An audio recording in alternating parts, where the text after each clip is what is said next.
पूर्णमदः पूर्णमिदं पूर्णात् पूर्णमुदच्यते पूर्णस्य पूर्णमादाय पूर्णमेवावशिष्यते। ॐ शान्ति शान्ति शान्तिः। ॐ शुक्लाम्बरधरं विष्णुं शशिवर्णं चतुर्भुजं प्रसन्नवदनं ध्यायेत् सर्वविघ्नोपशान्तये। ॐ व्यासं वसिष्ठनप्तारं शक्ते पौत्रमकल्मषं पराशरात्मजं वन्दे सुखतातं तपोनिधिं। व्यासाय विष्णुरूपाय व्यासरूपाय विष्णवे नमो वै ब्रह्मनिधये वासिष्ठाय नमो नमः। ॐ गुरुर्ब्रह्मा गुरुर्विष्णुर्गुरुर्देवो महेश्वरः गुरुसाक्षात् परं ब्रह्म तस्मै श्रीगुरवे नमः। सदाशिवसमारम्भां शङ्कराचार्यमध्यमाम् अस्मदाचार्यपर्यन्तां वन्दे गुरुपरम्पराम्। ॐ यो ब्रह्माणं विदधाति पूर्वं यो वै वेदांश्च प्रहिणोति तस्मै तदेवमात्मबुद्धिप्रकाशं मुमुक्षुर्वै शरणमहं प्रपद्ये। ॐ शान्ति शान्ति शान्तिः। ॐ वसुदेवसुतं देवं कंसचाणूरमर्दनं देवकी परमानन्दं कृष्णं वन्दे जगद्गुरुं। यं ब्रह्मा वरुणेन्द्ररुद्रमरुतः स्तुन्वन्ति दिव्यैस्तवैः वेदैः साङ्गपदक्रमोपनिषदैः गायन्ति यं सामगाः ध्यानावस्थिततद्गतेन मनसा पश्यन्ति यं योगिनः यस्यान्तं न विदुःसुरासुरगणाः। देवाय तस्मै नमः देवाय तस्मै नमः। ॐ श्रीकृष्णाय परमात्मने नमः। श्रीकृष्ण कृष्ण कृष्ण। ॐ नारायणः परो व्यक्तात् अण्डमव्यक्तसम्भवम् अण्डस्यान्तस्मिन् लोकाः सप्तद्वीपा च मेदिनी। ஓம். எல்லாருக்கும் நமஸ்காரம். நம்ம பார்த்துக்கிட்டு இருக்கிறது பகவத்கீதையில் 16வது அத்தியாயம் பார்த்துக்கிட்டு இருக்கோம். இந்த 16வது அத்தியாயம் தெய்வ அசுர சம்பத்தை பார்த்தீங்கன்னா விபாகம் பண்ணி சொல்கிற அத்தியாயமாக இருக்குது. இந்த அத்தியாயம் எதுக்காக அப்படின்னும் போது இப்போ ஆச்சாரியார் சொல்ல போகிறார்.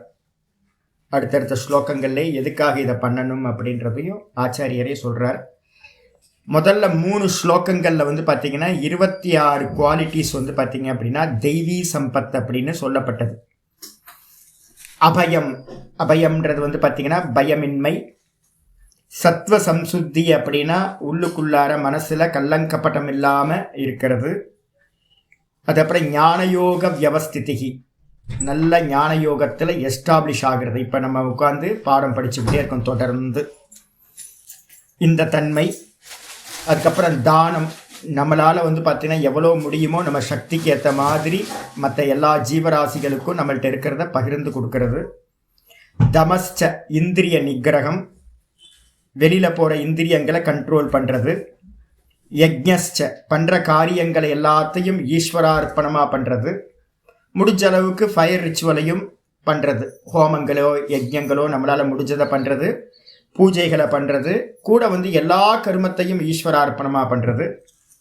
அதுக்கப்புறம் சுவாத்தியாயம்னு சொல்லக்கூடிய மோட்ச கிரந்தங்களை அபியாசம், டெய்லி அபியாசம் பண்ணுறது. இப்போ நம்ம படிக்கிறோம், இது சுவாத்தியாயம்னு பேர். அதுக்கப்புறம் ஆர்ஜவம் அப்படின்றது நேர்மையாக இருக்கிறது. மனசில் என்ன நினைக்கிறோமோ வாக்கில் அதை பேசணும், அதை பேசுகிறத வெளியில் செய்யணும். இந்த 3த்துலேயே நேர்கோட்டில் இருந்துச்சு அப்படின்னா அதுக்கு பேர் ஆர்ஜவம்னு பேர், ஸ்ட்ரெயிட் ஃபார்வேர்டாக இருக்கிறது. அதுக்கப்புறம் அஹிம்சா. அஹிம்சான்றது பிற ஜீவராசிகளை காயத்தினாலேயோ வாக்குனாலேயோ மனசுனாலேயோ துன்புறுத்தாமல் இருக்கிறது, ஹிம்சை பண்ணாமல் இருக்கிறது. சத்தியம், இருக்கிறத உள்ளது உள்ளபடி பேசுறது. அந்த பேசுறதும் கூட பார்த்திங்கன்னா பிரியமாக பேசுறது. உண்மையை பேசணும், அதையும் பிரியமாக பேசணும். அப்படி பேச முடியல அப்படின்னா மௌனமாக இருந்துடணும். சத்தியம்னு பேர். அதுக்கப்புறம் அக்ரோதகா அப்படின்னா குரோதம் இல்லாமல் இருக்கிறது. எந்த ஜீவராசியின் இடத்துலையும் குரோதம் இல்லாமல் இருக்கிறது. அப்படியே கருவருதுன்னு சொல்லுவோம். உள்ளுக்குள்ளார இருந்து வந்து பார்த்தீங்கன்னா இவனை என்ன பண்ணலாம் அப்படின்னு அது மாதிரிலாம் எண்ணம் யார்கிட்டையும் இல்லாமல் கோபப்படலாம். லைட்டாக வந்து அந்தந்த விஷயத்துக்கு கோபப்படுறது ஒன்றும் பிரச்சனை இல்லை. ஆனால் ஒரு க்ஷணத்தில் வந்து அந்த கோபம் மறைஞ்சு போகிறதா இருக்கணும். அந்த க்ஷணத்தை தவிர்த்துட்டு நீங்கள் அதை எக்ஸ்டெண்ட் பண்ணுறீங்க அப்படின்னா அது குரோதமாக மாறிடும். ஒரு க்ஷணத்தில் தோன்றி ஒரு க்ஷணத்தில் மறைஞ்சிருச்சுன்னா அது கோபம், அது உங்களை பாதிக்காது. அதே நேரத்தில் வந்து அதை உள்ளுக்குள்ளாரையே வச்சு வந்து பார்த்தீங்கன்னா அதிகப்படுத்திக்கிட்டே போகிறோம் அப்படின்னா அது குரோதம், அது உங்களையும் பாதிக்கும் மற்றவங்களையும் பாதிக்கும். அது குரோதம் இல்லாமல் இருத்தல். அதுக்கப்புறம் வந்து பார்த்தீங்கன்னா தியாகம் அப்படின்றது வந்து பார்த்தீங்கன்னா கிரமமாக வந்து பார்த்தீங்கன்னா கிரகஸ்தாசிரமம், அதுக்கப்புறம் வானப்பிரஸ்தம் போகணும், அதுக்கப்புறம் சந்நியாசத்தையும் பண்ணிக்கணும். ஒரு லைஃப் வந்து பார்த்தீங்கன்னா பூரணமாகிறது 4 ஆசிரமங்களை வந்து பூர்த்தி பண்ணுறதுன்னு சொல்லுவோம். அப்போ தான் ஒருத்தரோட லைஃப் பூர்த்தி ஆகும். அப்போ சந்நியாசம் எடுத்துக்கிறது, அதுக்கப்புறம் சாந்தின்றது வந்து பார்த்தீங்கன்னா மனோ நிகிரகம். மனசு வந்து பார்த்தீங்கன்னா ஏக தத்துவ அபியாசம் பண்ணிக்கிட்டே இருக்கணும். ஏதாவது ஒரு ஜபத்தை இப்போ நான் யார் வந்தாலும் வந்து பார்த்தீங்கன்னா இப்போ கரமாலையை கொடுக்க ஆரம்பிச்சிருக்கேன். ஜபமாலையும் கொடுக்குறேன், கூட வந்து பார்த்தீங்கன்னா கரமாலைன்னு சொல்கிறது. எப்போவுமே வந்து ஒரு 50 வயசுக்கு மேலே வேறு சிந்தனை இல்லாமல் ஜபத்தை உருட்டிக்கிட்டே ஏக்க சித்தத்தை ராம ராம ராம ராம சொல்லிக்கிட்டே இருக்கணும். இல்லைனா ஓங்காரத்தை அபியாசம் பண்ணிக்கிட்டே இருக்கணும் சதா காலம். அப்படி இருக்கும்போது மனசு வெளி விஷயங்களில் போகாமல் ஏகாகிர சித்தத்தை அடையும், மனோ நிகிரகம் நடக்கும். அதுக்கு பேர் சாந்தின்னு பேர். அதுக்கப்புறம் அபைசுனம் அப்படின்றது வந்து பிற ஜீவராசிகள் நம்மளை சுற்றி நிறைய பேர் இருக்காங்கல்ல, குறை சொல்லிக்கிட்டே இருக்கிறது. இவன் சரியில்லை, அவன் சரியில்லை, இது சரியில்லை, அது சரியில்லை அப்படின்னு. மற்றவங்களோட குறைகளை வந்து பார்த்தீங்கன்னா இவர் இப்படி இருக்காருன்னு ஊர் ஃபுல்லாக போய் தம்பட்டம் அடிச்சிருது. எல்லா தெரிஞ்சவங்கள்ட்ட நம்ம இவர் சரியில்லை, இவர் இந்த மாதிரி ப்ராப்ளம் இருக்குது, இந்த ப்ராப்ளம் இருக்குது அப்படின்னு எல்லாத்துட்டையும் பேசுறது இருக்குது பார்த்தீங்களா. மற்றவங்களோட குறைகளை பிரகடனம் பண்ணுறது. அதுக்கு வந்து பார்த்தீங்கன்னா அதுக்கு இல்லாமல் இருக்கிறது. அது மாதிரி இல்லாமல் இருந்தோன்னா அதுக்கு பேர் அபைசுனம் அப்படின்னு பேர். அப்போ அபைசுனம் அப்படி இருக்கிறது வந்து பார்த்தீங்கன்னா யாரை பற்றியும் குறை சொல்லாமல் ப்ளேம் பண்ணாமல் இருக்கிறது. அதுக்கு அடுத்தது வந்து பார்த்தீங்கன்னா தயா பூதேஷு, எல்லா ஜீவராசிகள்லையும் தயா பண்ணுறது. ஆமாம், குரங்குனா குரங்கு சேட்டை பண்ண தான் செய்யும், நாய்னா நாய் மாதிரி தான் இருக்கும். எல்லா ஜீவராசிகளும் அதாவது நேச்சரில் இருக்குது. ஆனால் நம்ம என்ன பண்ணணும், எல்லா ஜீவராசிகளுக்கும் வந்து பார்த்திங்கன்னா தயா பண்ணணும், கருணை பண்ணணும்.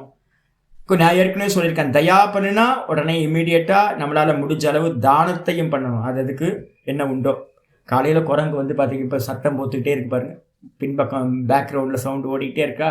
ஆமாம், அதுங்களுக்கு என்ன வேலை, குரங்கு ஒரு 15 குரங்கு வரும் காலையில், அதுங்களுக்கு எங்கடா ஃபுட்டு கிடைக்கும் அப்படின்னு இருக்குல்ல. இப்போ நமக்கு ஒரு காஃபி கிடைச்சா காலையில் கிளாஸ் கேட்குறதுக்கு நல்லா இருக்கும். அப்போ காலையில் ஜீவராசிகள் என்ன தேடும், எல்லா ஜீவராசிகளும் வந்து பார்த்திங்கன்னா உணவு தேடும். அப்போ நம்மளால் முடிஞ்சது வந்து பார்த்திங்கன்னா ஏதோ ஒன்று ப்ரொவைட் பண்ணிட்டீங்கன்னா அது பாட்டுக்கு போயிடும், அவ்வளோதான். சண்டை போட்டுக்கிட்டு இருந்ததெல்லாம் போயிடும். இப்போ நாதபிரம்ம வந்து பார்த்திங்கன்னா எல்லாத்துக்கும் இந்த ரஸ்க்லாம் வாங்கி வச்சுருக்காரு. இப்போ கொடுத்தோன்னு சட்டமே இல்லை, எல்லாம் போயிடுச்சு. அது பாட்டுக்கு சாப்பிட்டு போயிடுச்சு, அவ்வளோதான். சட்டமே இல்லை பாருங்கள் இப்போ. அப்போ அடித்தடி எங்கே நடக்குதுன்னு ஜீவராசிகளுக்கு சர்வைவலுக்காக வந்து பார்த்திங்கன்னா ஜீவராசிகள் ரொம்ப கஷ்டப்படுது. அப்போ நம்மளால் முடிஞ்ச அளவுக்கு சர்வைவல் ஆகிறதுக்கு வந்து பார்த்திங்கன்னா நம்மளால் முடிஞ்சது உணவோ இல்லை வேறு ஏதோ வந்து பார்த்திங்கன்னா கொடுத்துடணும். தயா வந்து பண்ணணும் எல்லா ஜீவராசிகள்கிட்டையும். அதுக்கப்புறம் அலோலுப்துவம் அப்படின்னா என்ன அர்த்தம், லோலுப்துவம்னா அலைச்சல். இந்திரியங்கள் வந்து பார்த்திங்கன்னா விஷயங்கள் எதிர்க்க இருக்கும்போது அதை போகம் பண்ணுறதுக்காக துடிக்கும். அதை வந்து கண்ட்ரோல் பண்ணி வந்து பார்த்திங்கன்னா இயல்பாக இருந்தோம் அப்படின்னா அலோலுப்துவம்னு பேர். இந்திரியங்கள் அலைச்சல் இல்லாமல் இருக்கிறது. மார்தவம் அப்படின்னா ரொம்ப மென்மையாக சாஃப்டாக இருக்கிறது, ரொம்ப ஹார்டாக இல்லாமல் இருக்கிறது. யார்கிட்ட பிஹேவ் பண்ணும்போதும் ரஃப்பாக பிஹேவ் பண்ணாமல் ரொம்ப மென்மையாக பிஹேவ் பண்ணுறது.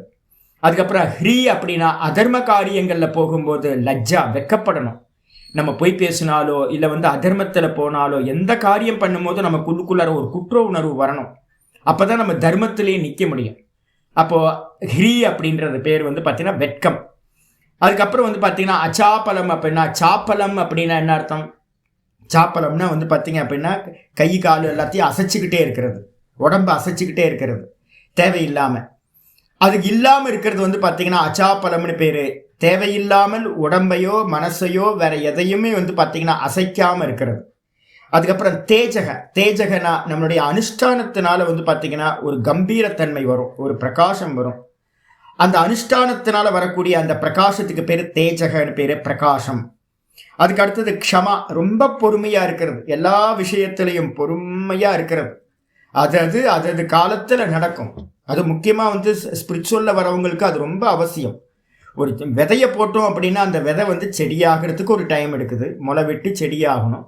அதுக்கப்புறம் அது வந்து பார்த்திங்கன்னா காய்க்கிறதுக்கு ஒரு சமயம் எடுக்கும், பூ பூத்து காய்ச்சி அது பழமாக மாறணும்ல, அதுக்கு நிறைய டைம் எடுக்கணும். ஒரு 2 நாளுக்கு முன்னாடி கவிதாம்மா பேசுனாங்க. அவங்க சொல்கிறாங்க, சாமி ஒரு வில்வம் போட்டோம் சாமி, அது இது எலுமிச்சம்பழம் போட்டோம் சாமி, அது காய்க்கவே இல்லை, திடீர்னு பார்த்தா காய்க்க ஆரம்பிச்சிருச்சு அப்படின்னு. ஆமாம், நாட்டு மரம் வந்து பார்த்திங்கன்னா என்ன பண்ணும் தெரியுங்களா உங்களுக்கு? எலுமிச்சம்பழம் மரம் வச்சு பாருங்கள், 5 வருஷம் ஆகும் வந்து பார்த்திங்கன்னா நாட்டு மரம் எலுமிச்சம்பழம் காய்க்கிறதுக்கு. ஆனால் காய்க்க ஆரம்பிச்சிருச்சு அப்படின்னா அது பாட்டுக்கு இன்க்ரீஸ் ஆகி காய்ச்சி மாலாது. நம்மளால் ஊறுகாய் போட்டுலாம் மாலாது, வீட்டுக்கு எல்லாத்துக்கும் சுற்றி இருக்கிறவங்களுக்குலாம் கொடுக்கலாம். அந்த அளவுக்கு அது காய்க்கும் ஒரே ஒரு மரம். ஆனால் காய்க்கிறதுக்கு எவ்வளோ நேரம் ஆகும்? 5 வருஷம் ஆகும். நாட்டு மரம். ஹைப்ரிட் வச்சிங்க அப்படின்னா உடனே பட்டு போயிடும், கொஞ்ச நாள், ஒரு 5 வருஷத்துலலாம் போயிடும் அது. ஆனால் அது வந்து பார்த்திங்கன்னா 1 வருஷம் 6 மாதத்துல காய்க்க ஆரம்பிச்சிடும். அப்போ இந்த பொறுமை வந்து பார்த்திங்கன்னா இந்த ட்ரெடிஷ்னலாக இருக்கிற இந்த வேதாந்தம் வந்து பார்த்திங்கன்னா ரொம்ப பொறுமையாக தான் பலன் கிடைக்கும். அதனால் என்ன பண்ணணும், இதை ஈல்டு எடுக்கிறதுக்கு வந்து பார்த்திங்கன்னா மெதுவாக பொறுமையாக இருக்கணும். கிருஷ்ணர் சொல்லியிருக்கார், வசிஷ்டர் சொல்லியிருக்கார், வியாசர் சொல்லியிருக்கார், வேதம் சொல்லுது. அதனால் இது வந்து பார்த்திங்கன்னா பொய்க்காது. இந்த பலன் வந்து பார்த்திங்கன்னா பொய்க்காது, நம்மளோட மோட்சத்தை கொடுக்கறது. அதனால் இமீடியட் பலனை எதிர்பார்க்கணும்னு இதில் இல்லாமல் இந்த மோட்ச மார்க்கத்தில் ரொம்ப பொறுமையாக இருக்கிறது. வெளியில் இருக்கிற எல்லா காரியங்கள்லையும் பொறுமையாக இருந்தால் தான் இந்த மார்க்கத்திலையும் பொறுமையாக இருக்க முடியும். அதனால ரொம்ப க்ஷமா வேணும். கூட வந்து பார்த்தீங்க அப்படின்னா க்ஷமாக்கு அடுத்தது வந்து பார்த்தீங்கன்னா திருப்திக்கு 3 மீனிங் நம்ம சொல்லியிருக்கோம். ஒன்று தைரியம், ஒன்று நடந்துறாது அப்படின்னு தைரியமாக நம்மளோட இதில் காரியத்தில் ஈடுபடணும். ஈஸ்வரன் கூடயே இருக்கார், நமக்குள்ளாரையே இருக்கார். நம்ம தர்ம காரியங்களில் ஈடுபடுறோம் அப்படின்னா நமக்குள்ளார பின்னாடி வந்து அவர் இருக்கார் அப்படின்னு, பகவான் இருக்கார் அப்படின்னு, கூட இருக்கார் அப்படின்னு தைரியமாக இருக்கிறது ஒன்று. 2வது வந்து பார்த்தீங்கன்னா ஒரு காரியத்தில் தொடர்ந்து நிற்கிற சாமர்த்தியம். ஒன்றை எடுத்தோம் அப்படின்னா அந்த காரியத்தை முடிக்கிற வரைக்கும் வந்து பார்த்தீங்கன்னா விட்டுறக்கூடாது பாதியில். இப்போ பகவத்கீதை ஆரம்பித்தோம், இப்போ பாருங்கள் ஆல்மோஸ்ட் எல்லாரும் வரீங்க. அப்போ ஒரு காரியத்தை கம்ப்ளீட் பண்ணணும். அந்த கம்ப்ளீட் எப்படியாவது 1-2 நாள் வந்து பார்த்தீங்கன்னா வர முடியலனாலும் திரும்ப அடுத்து வந்துடணும், பகவத்கீதையை முடிச்சிடணும் அப்படின்னு. எடுத்த காரியத்தை முடிக்கிறது, அதுக்கு பேர் வந்து திருப்தின்னு பேர். தொடர்ந்து நிற்றல்னு அர்த்தம் ஒரு காரியத்தில். அப்புறம் 3வது அர்த்தம் வந்து பார்த்தீங்கன்னா திருப்தி அப்படின்றதுக்கு அர்த்தம் இங்கே ஆச்சாரியர் வந்து பார்த்தீங்கன்னா திருப்திக்கு என்ன சொல்லியிருந்தார் அப்படின்னு கேட்டிங்கன்னா, திருப்தி அப்படின்றதுக்கு வந்து பார்த்தீங்கன்னா தேகேந்திரியசு அவசாதேஷு. எப்போவாவது தளர்ச்சி உண்டாகும், உடம்புல மனசில் எல்லாத்துலேயும் தளர்ச்சி உண்டாகும். அப்போ தளர்ச்சி உண்டாகும் போதெல்லாம் நம்ம என்ன பண்ணணும், செல்ஃப் மோட்டிவேஷன் பண்ணிக்கிட்டே இருக்கணும். இந்த செல்ஃப் மோட்டிவேஷன் பண்ணி நம்ம என்ன பண்ணணும், உற்சாகத்தை உண்டு பண்ணிக்கிட்டே இருக்கணும். ஒரு காரியத்தில் இறங்கி நல்லா சக்ஸஸ் பண்ணணும்னா உற்சாகம் வேணும். அந்த உற்சாகத்தை வந்து உண்டு பண்ணுற அந்த தாட்டுக்கு பேர், மனோநிலைக்கு பேர் வந்து திருப்தின்னு பேர். அப்போ தைரியம், அதுக்கப்புறம் தொடர்ந்து நிற்றல், அதுக்கப்புறம் வந்து பார்த்திங்கன்னா உற்சாகம். இந்த 3 வந்து திருப்தின்னு பேர். இதுக்கு அடுத்தது வந்து பார்த்தீங்க அப்படின்னா சௌச்சம், வெளி சுத்தம், அதுக்கப்புறம் உள் சுத்தம். வெளியில் வந்து பார்த்தீங்கன்னா 2 வேளை 3 வேளை முடிஞ்சால் குளிச்சுக்கிட்டே இருக்கணும். 2 வேளை குளிக்கிறத நேச்சுரலாக வச்சுக்கணும். அதுக்கப்புறம் வந்து பார்த்தீங்கன்னா உள்ளுக்குள்ளார வந்து காமக்ரோத லோப மோகம்லாம் எதுவும் அண்டாமல் பார்த்துக்கணும். உள்ளுக்குள்ளார அந்த கரணத்தை சுத்தமாக வச்சுக்கிறது. பாஹ்ய சுத்தம், ஆபியந்தர சுத்தம்னு 2 சுத்தம் சொல்கிறோம். அதுக்கப்புறம் அத்ரோகம், எந்த ஜீவராசிகளுக்கும் வந்து பார்த்தீங்கன்னா துரோகம் பண்ணக்கூடாது. துரோகம் மாதிரி இந்த மோசமான ஒரு காரியம் இல்லை. நம்ம நிறைய ஜென்மங்களில் கஷ்டப்பட வேண்டியிருக்கும். அதனால எந்த ஜீவராசியை ஏமாத்துறது, துரோகம் பண்ணுறது, நம்பி ஒரு ஜீவராசி நம்மள்கிட்ட வருது அப்படின்னா துரோகம் பண்ணவே கூடாது. அதுக்கப்புறம் நாத்தி மானிதா அப்படின்னா மானம், தன்னை பற்றி அதிகமாக பெருமையாக நினச்சிக்கிறது இருக்கக்கூடாது. நான் ஒன்றும் இல்லை, பகவான் வந்து பார்த்தீங்கன்னா நம்மளை பயன்படுத்துகிறார், நான் இன்ஸ்ட்ருமெண்ட்டு, நான் எனக்கு என்னெல்லாம் நடக்குதோ என் சரீரத்திலேருந்து அதெல்லாம் பகவான் பண்ணுறார் அப்படின்னு பெருமை அடிச்சுக்காமல் இருக்கிறது, தற்பெருமை இல்லாமல் இருக்கிறது. இது எல்லாம் வந்து பார்த்தீங்க அப்படின்னா மொத்தம் 26 குவாலிட்டிஸ் நம்ம சொல்கிறோம். இந்த 26 குவாலிட்டிஸும் என்னது அப்படின்னா அபிஜாத்தஸ்ய தெய்வீம் சம்பதம். பிறக்கும் போதே வந்து பார்த்தீங்க அப்படின்னா இந்த குணங்கள் வந்து பார்த்தீங்கன்னா பிறந்தவன்கிட்ட இருக்கிறது. இதுக்கு பேர் தெய்வீ சம்பத் அப்படின்னு பேர். இந்த சம்பத்து என்ன பண்ண போகுது அப்படின்னா கடைசியில் இன்னைக்கு நேற்று பாடத்தில் முடிக்கும் போது வந்து பார்த்தீங்கன்னா நம்ம சொல்லியிருந்தோம், இந்த தெய்வீ சம்பத்து என்ன பண்ணும் அப்படின்னு கேட்டிங்கன்னா உங்களுக்கு அடுத்தடுத்த ஸ்லோகங்களில் சொல்ல போகிறோம். இது பிறந்தவங்கள்ட்ட இருக்கும். ஒருவேளை அப்படி இல்லை அப்படின்னா, நான் ஏற்கனவே சொல்லியிருக்கேன்ல, இந்த தேகம் வந்து பார்த்தீங்கன்னா விதமான கருமங்களால் ஒவ்வொரு தேகம் கிடச்சிக்கிட்டே இருக்குது. இந்த ஜென்மத்தில் பிராமணனா இருந்தவன் அடுத்த ஜென்மத்தில் வேற சூத்திரனா இருக்கலாம், இல்லை வைஷ்யனா இருக்கலாம். அப்படிதான் வந்து பார்த்தீங்கன்னா சாந்தோக்கிய மந்திரம் சொல்லுது. இந்திரனாவே இருந்தவன் வந்து என்ன பண்ணுவான், அடுத்த ஜென்மம் ஸ்வேனோவா சுகரோவா பிராமணோவா சாண்டாலோவா வைஷ்யோவா சூத்ரோவா அப்படின்னு மந்திரம் வந்து பார்த்தீங்கன்னா சாந்தோக்கியத்தில் இருக்கு. இந்திரனாவே பிறந்தாலும் கூட அடுத்த ஜென்மம் ஒரு பன்றியா பிறக்கலாம், ஒரு நாயா பிறக்கலாம், பிராமணனா பிறக்கலாம், சாண்டாளனா பிறக்கலாம். எந்த ஒரு கேரண்டியும் இல்லை. ஏன் அப்படின்னா நமக்கு அடுத்த பிராரப்தம் எது அப்படின்னு நமக்கு தெரியாது. சஞ்சிதத்திலிருந்து ஒரு பாடி கிடைச்சிக்கிட்டே இருக்கும். ஆனால் பாடி கிடைக்கும், அந்த பாடிக்குள்ளார போகிறது யாரு அப்படின்னு கேட்டிங்கன்னா ஒரு சூக்ஷ்ம தேகம், ஒரே தேகம் தான். அப்போ அதனால நம்ம என்ன பண்ணணும் அப்படின்னு கேட்டிங்கன்னா, நம்ம முந்தின ஜென்மத்தில் தேவதையாக இருந்து நல்ல குலத்தில் பிறந்து இல்லை மனுஷனாகவே இருந்து நல்ல அப்பா அம்மாட்ட பிறந்து நல்ல ப்ராக்டிஸ்லாம் பண்ணியிருந்தோம் அப்படின்னா இந்த ஜென்மத்திலேயே நமக்கு நல்ல பிறக்கும் போதே பை பர்த்லேயே நமக்கு இந்த வேல்யூஸ் எல்லாம் வந்துடும். அப்போ ஒருவேளை நம்மள்கிட்ட இல்லை அப்படின்னா, நான் அதான் சொல்கிறேன், சரீரம் பிராமணனாக இருக்கலாம், சரீரம் க்ஷத்திரியனாக இருக்கலாம், சரீரம் வைஷ்யனாக இருக்கலாம், சரீரம் சூத்திரனாக இருக்கலாம். ஆனால் உள்ளுக்குள்ளார இருக்க சாஃப்ட்வேரில் வந்து பார்த்தீங்கன்னா என்ன குணம் இருக்குது அப்படின்றத பொறுத்து இருக்கு. அப்போ நம்ம எல்லாரும் வந்து பார்த்தீங்கன்னா என்ன பண்ணணும், பிராமண ஜென்மத்திலேயே பிறந்திருந்தாலும் நம்மள்கிட்ட குணங்கள் வந்து கொஞ்சம் வேற வேற குணங்கள் இருக்கலாம். க்ஷத்திரிய வைஷ்ய சரீரம் எடுத்திருந்தாலும் நம்மள்கிட்ட குணங்கள் வந்து பார்த்தீங்கன்னா வேற வேற மாதிரி இருக்கலாம். அப்போ நம்ம என்ன முயற்சி பண்ணணும்னா, மோட்சம் அடையணும்னு யாரெல்லாம் நினைக்கிறோமோ இங்கே இருக்கிற 26 குவாலிட்டிஸையும் நம்ம என்ன பண்ணணும், பார்க்கணும். நமக்குள்ளார மார்க் போட்டுக்கணும், எனக்கு எவ்வளோலாம் மார்க் இருக்குது அப்படின்னு. இந்த மார்க் போட்டுட்டு இதை டெவலப் பண்ணுறதுக்கு வந்து பார்த்தீங்கன்னா முயற்சி பண்ணுறது, கொஞ்சம் கான்சென்ட்ரேட் பண்ணுறது. ஆனால் வந்து பார்த்தீங்கன்னா இது எல்லாம் எதோட தன்மை அப்படின்னா சத்துவ குணத்தோட காரியம். மனசில் நல்லா புரிஞ்சுங்க. நான் ஏற்கனவே உங்கள்கிட்ட சொன்ன குருபரணம் சுவாமியோட கிளாஸ் கேட்டிங்க அப்படின்னா அவர் வந்து பார்த்தீங்கன்னா தனித்தனியாக இந்த வேல்யூஸை வந்து பார்த்தீங்கன்னா இம்ப்ரூவ் பண்ணுறதுக்கு வந்து சொல்லுவார். ஆனால் வந்து பார்த்தீங்கன்னா அது மாதிரி பண்ணாதீங்க. ஏன்னா தனித்தனியாக நீங்கள் இம்ப்ரூவ் பண்ணுறது வந்து பார்த்தீங்கன்னா எப்போ முடிக்கிறது, 26 குவாலிட்டிஸையும் தனித்தனியாக கான்சென்ட்ரேட் பண்ணுறதுன்றது முடியாது. அதுக்கு ஒரே ஒரு விஷயம் என்ன பண்ணணும் அப்படின்னு கேட்டிங்கன்னா, ஒன்றும் பண்ண வேணாம். ஒரே ஒரு பிளேடு பக்ரியை வந்து பார்த்தீங்கன்னா ரத்னாகரன்ற ஒரு பிளேடு பக்ரியை ஒரு செயிண்டாக மாற்றினது எது அப்படின்னு கேட்டினா, வெறும் ராமநாமத்தை சொல்லியே வந்து பார்த்தீங்கன்னா ஒரு பெரிய செயிண்டாக ஆக முடிஞ்சுது.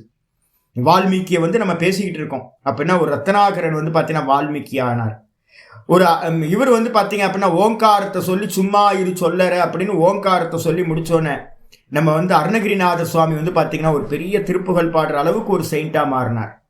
பெரிய இதெல்லாம் பார்த்தீங்க அப்படின்னா ஒரே ஒரு காரியம் என்னன்னு கேட்டிங்கன்னா, பக்தியை கை கொண்டுக்கிட்டு நல்ல பக்தியை பிடிச்சிக்கிட்டு ஈஸ்வர ஸ்மரணம் நல்ல ஜபத்தை அதிகப்படுத்திக்கிட்டு எல்லா கர்மங்களையும் ஈஸ்வரார்ப்பணம்னு பண்ணிக்கிட்டு இந்த 3 காரியத்தையும் நம்ம பண்ணணும் அப்படின்னா கர்மயோகம் ஈஸ்வரார்ப்பணமாக பண்ணுறது கூட வந்து பார்த்தீங்கன்னா பக்தியோடு சேர்ந்து கர்மயோகம், பக்தி இல்லைன்னா கர்மயோகம் நடக்காது.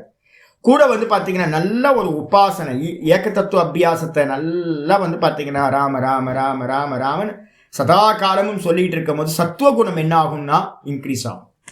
அப்போ சத்துவகுணம் இன்க்ரீஸ் ஆக ஆக ஆக ஏக தத்துவ அபியாசத்தை ப்ராக்டிஸ் பண்ண உங்களுக்கு என்ன ஆகும், பிராணாயாமத்தை பண்ணுங்க, கூட வந்து பார்த்தீங்கன்னா ஏதாவது ஒரு அனுஷ்டானத்தை வந்து காலையிலையும் சாயந்தரத்துலையும் நல்ல அனுஷ்டானத்தை பண்ணிக்கிட்டே வாங்க. மெதுவாக சத்துவகுணம் அதிகமாக இந்த குணங்கள் எல்லாம் தெய்வீ சம்பத்துன்னு சொல்கிறதெல்லாம் பின்னாடியே வந்துடும். நீங்கள் தனித்தனியாக பர்டிகுலராக ஒவ்வொன்றுத்துலேயும் கவனம் கொடுக்கணுன்ற அவசியம் இல்லை. அது மாதிரி பண்ணினீங்கன்னா உங்களால் முடியாது. அப்போ நம்ம காரியம் என்ன பண்ணணும், காரணத்தை பிடிச்சோம் அப்படின்னா காரியம் தன்னால் நடந்துடும். சத்துவகுணம்தான் தெய்வீ சம்பத்தோட காரணம். அப்போ தேவதையாக பிறக்கிறாங்க அப்படின்னா என்ன, யாரெல்லாம் சத்துவகுண பிரதானமாக இருக்காங்களோ அவங்கெல்லாம் தேவதையாக பிறக்கிறாங்க. யாரெல்லாம் ரஜோகுண பிரதானமாக இருக்காங்களோ அவங்கெல்லாம் மனுஷனாக பிறக்கிறாங்க. யாரெல்லாம் வந்து பார்த்தீங்கன்னா தமோ குண பிரதானமோ அவங்கெல்லாம் கீழே வந்து பார்த்தீங்கன்னா கீழே இருக்க ஜீவராசிகளாக பிறக்கிறாங்க. அப்போ நம்ம வந்து பார்த்தீங்கன்னா என்ன பண்ணணும், குணங்களை ப்ராக்டிஸ் பண்ணாவே இன்க்ரீஸ் பண்ணணும். குணங்களை எப்படி இன்க்ரீஸ் பண்ணுறது அப்படின்னா அதுக்காக தான் வந்து பார்த்தீங்கன்னா சதா காலமும் அபியாசத்தை வச்சுக்கிறது. இதை புரிஞ்சுக்கணும். புரிஞ்சதுக்கு பிறகு வந்து பார்த்தீங்கன்னா இன்னைக்கு பாட்டம் ஆரம்பிக்குது 4வது ஸ்லோகம். இன்னைக்கு பாட்டம் 4வது ஸ்லோகத்தை ஆச்சாரியார் ஆரம்பிக்கிறார். 4வது ஸ்லோகத்தில் வந்து பார்த்தீங்கன்னா ஒரு அவதாரிக்கா பாஷ்யம் சொல்கிறார். அத இதானிம் அப்படின்னா என்ன அர்த்தம், இப்பொழுது, பிறகு இப்பொழுது ஆசுரி சம்பத்து உச்சியதே, ஆசுரி சம்பத்தை பற்றி சொல்ல போகிறோம். 3 ஸ்லோகங்களில் அவ்வளோதான், 3 ஸ்லோகங்களில் தெய்வீ சம்பத்தை சொல்லி முடிச்சாச்சு. இனிமே ஃபுல் அத்தியாயமும் எதை பற்றி போக போகுதுன்னா அசுர சம்பத்தை பற்றி தான் சொல்ல போகிறோம். என்னது? 4வது ஸ்லோகம். தம்போ தர்போ அதிமானஸ்ச தம்போ தர்போதிமானஸ்ச क्रोध पारुष्यमेव च अज्ञानं चाभिजातस्य. அங்க ஸ்பெல்லிங் மிஸ்டேக் இருக்கு. தமிழ்லையும் சம்ஸ்கிருதம் ரெண்டுத்திலையும் ஸ்பெல்லிங் மிஸ்டேக் இருக்கு. அஜ்ஞானம் சாபிஜாத்தஸ்ய இருக்கணும். பி இருக்கணும். 4வது பி. தமிழ்ல பி போட்டுங்க. சாத்திய எடுத்துட்டு பி போட்டுங்க. சாபிஜாத்தஸ்ய.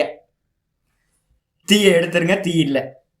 தம்போ தர்போதிமானஸ்ச क्रोध पारुष्यमेव च अज्ञानं चाभिजातस्य पार्थ सम्पदमासुरीं. दम्भो दर्पोऽधिमानश्च क्रोधः पारुष्यमेव च अज्ञानं चाभिजातस्य पार्थ सम्पदमासुरीं. இந்த ஸ்லோகத்தில் மொத்தம் 6 இது வந்து பார்த்தீங்கன்னா அசுர இயல்புகளை வந்து பார்த்தீங்கன்னா சொல்றார். அசுர இயல்புனா எது? தம்போ, தம்பம் அடிச்சுக்கிறது நம்ம சொல்லுவோம் பார்த்தீங்களா. நீங்கள் வந்து பார்த்தீங்கன்னா நாகர்கோயில் கன்னியாகுமரி பக்கம் போனீங்க அப்படின்னா என் ஃப்ரெண்டு ஒருத்தர் இருந்தார், என் ரூம்மேட் ஒருத்தர் இருந்தார். ரொம்ப பாவர்ட்டி, ரொம்ப வீட்டில் வந்து பார்த்தீங்கன்னா ரொம்ப மகா தரித்திரம். ஆனால் அவரை பார்த்தீங்க அப்படின்னா தரித்திரம் இருக்கிற மாதிரியே தெரியாது. நல்லா பார்க்கறதுக்கு வெளியில் எங்கேயாவது அவர் போனார் அப்படின்னா ரொம்ப கோட்டீஸ்வரன் மாதிரி இருக்கும். எப்படி அப்படின்னு கேட்டிங்கன்னா வீட்டில் ஒன்றும் இருக்காது. ஆனால் வந்து பார்த்தீங்கன்னா வெளியில் வந்து பார்த்தீங்கன்னா தாண்ட எல்லாம் கோட்டீஸ்வரன் மாதிரியே வந்து பிஹேவ் பண்ணுறது. 10 ரூபா வச்சுக்கிட்டு வந்து பார்த்தீங்கன்னா கோட்டீஸ்வரன் மாதிரி நம்ம நடந்துக்கிட்டோம் அப்படின்னா அதுக்கு பேர் தம்பம்னு பேர். இல்லாததில் அபிமானம், இருக்கிறதுல வந்து பார்த்தீங்கன்னா மானம் இருந்துச்சு அப்படின்னா அதுக்கு பேர் மானம்னு பேர். இருக்கிறதுல அபிமானம் இருந்துச்சுன்னா அதுக்கு பேர் மானம்னு பேர். இல்லாததுல உங்களுக்கு ஒரு மானம் வந்துச்சு அப்படின்னா அதுக்கு பேர் தம்பம்னு பேர். தம்பம் அடிச்சுக்கிறதுன்னு பேர். அப்போ அதனால வந்து பார்த்தீங்கன்னா தம்பம்ன்றதுக்கு அர்த்தம் வந்து பகட்டும் ஆடம்பரமும் இருக்கிறது. வீட்டில் வந்து பார்த்தீங்கன்னா கஞ்சி குடிக்கிறதுக்கு கஞ்சி இருக்காது. ஆனால் வந்து பார்த்தீங்கன்னா வெளியில் அவங்க பண்ணுற ட்ரெஸ்ஸு ஆடம்பரம்லாம் பார்த்தீங்கன்னா ரொம்ப பெருசாக கோட்டீஸ்வரன் மாதிரி பண்ணுவாங்க. இது வந்து பார்த்தீங்கன்னா கன்னியாகுமரி நாகர்கோயிலில் இருக்கிறவங்கள்ட்ட அது நல்ல குவாலிட்டி. வெளியில் காட்டிக்கவே மாட்டாங்க. தான் வந்து பார்த்தீங்கன்னா ரொம்ப ஏழை அப்படின்னு காட்டிக்காமல் வந்து பார்த்தீங்கன்னா வெளியில் போனாங்கன்னா ரொம்ப அவ்வளோ இதாக இருக்கும். அந்த நேச்சராகவே நான் பார்க்குறேன் கன்னியாகுமரி நாகர்கோயில் மக்கள்கிட்ட அது இருக்கும். அதுக்கு அடுத்தது தம்பத்துக்கு அடுத்தது தர்பன்றா கர்வம்னு பேர். கர்வம் என்ன அப்படின்னு கேட்டிங்கன்னா ரொம்ப தன்னை வந்து பார்த்தீங்க அப்படின்னா நான் எப்படிப்பட்ட ஆள் தெரியுமா, என்கிட்ட வெல்த் இருக்குது, என்னோட நிறைய சொந்தக்காரங்க இருக்கேன், நான் என்னோட ஜாதி என்ன ஏது என்ன அப்படின்னு வந்து பார்த்தீங்கன்னா கர்வத்தோடு இருக்கிறது. அதுக்கப்புறம் அதிமானஸ்ச, அதிமானம் அப்படின்னா என்ன அர்த்தம்? அப்புறம் தற்பெருமை, தன்னை பற்றியே எங்கே போனாலும் தன்னை பற்றியே பேசிக்கிறது. எனக்கு ஒரு வக்கீல் ஃப்ரெண்ட் இருந்தார். அவர் என்ன பண்ணுவார் அப்படின்னு கேட்டிங்கன்னா, அமித்ஷா தானே, அமித்ஷா என்கிட்ட பால் ஊற்றிட்டு இருந்தார்ல, அவரோட பையன் நான் பார்த்துருக்கேன். சின்ன வயசில் வந்து பார்த்தீங்கன்னா பால் ஊற்றிக்கிட்டு இருக்கான், சின்ன பையனாக வருவான்.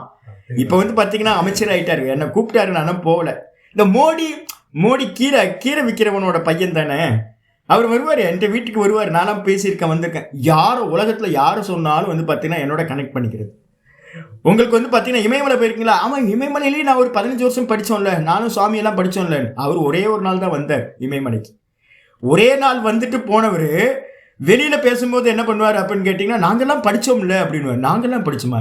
நீங்கள் எங்கெங்க படிச்சிங்க அப்படின்னா, ஆமாம் நாங்களாம் படித்தோம். ஒரே ஒரு நாள் வந்துட்டு போனது. இது மாதிரி தன்னை பற்றி வந்து பார்த்தீங்கன்னா எல்லா விஷயத்துலேயும் வந்து பெருமை அடிச்சுக்கிறது.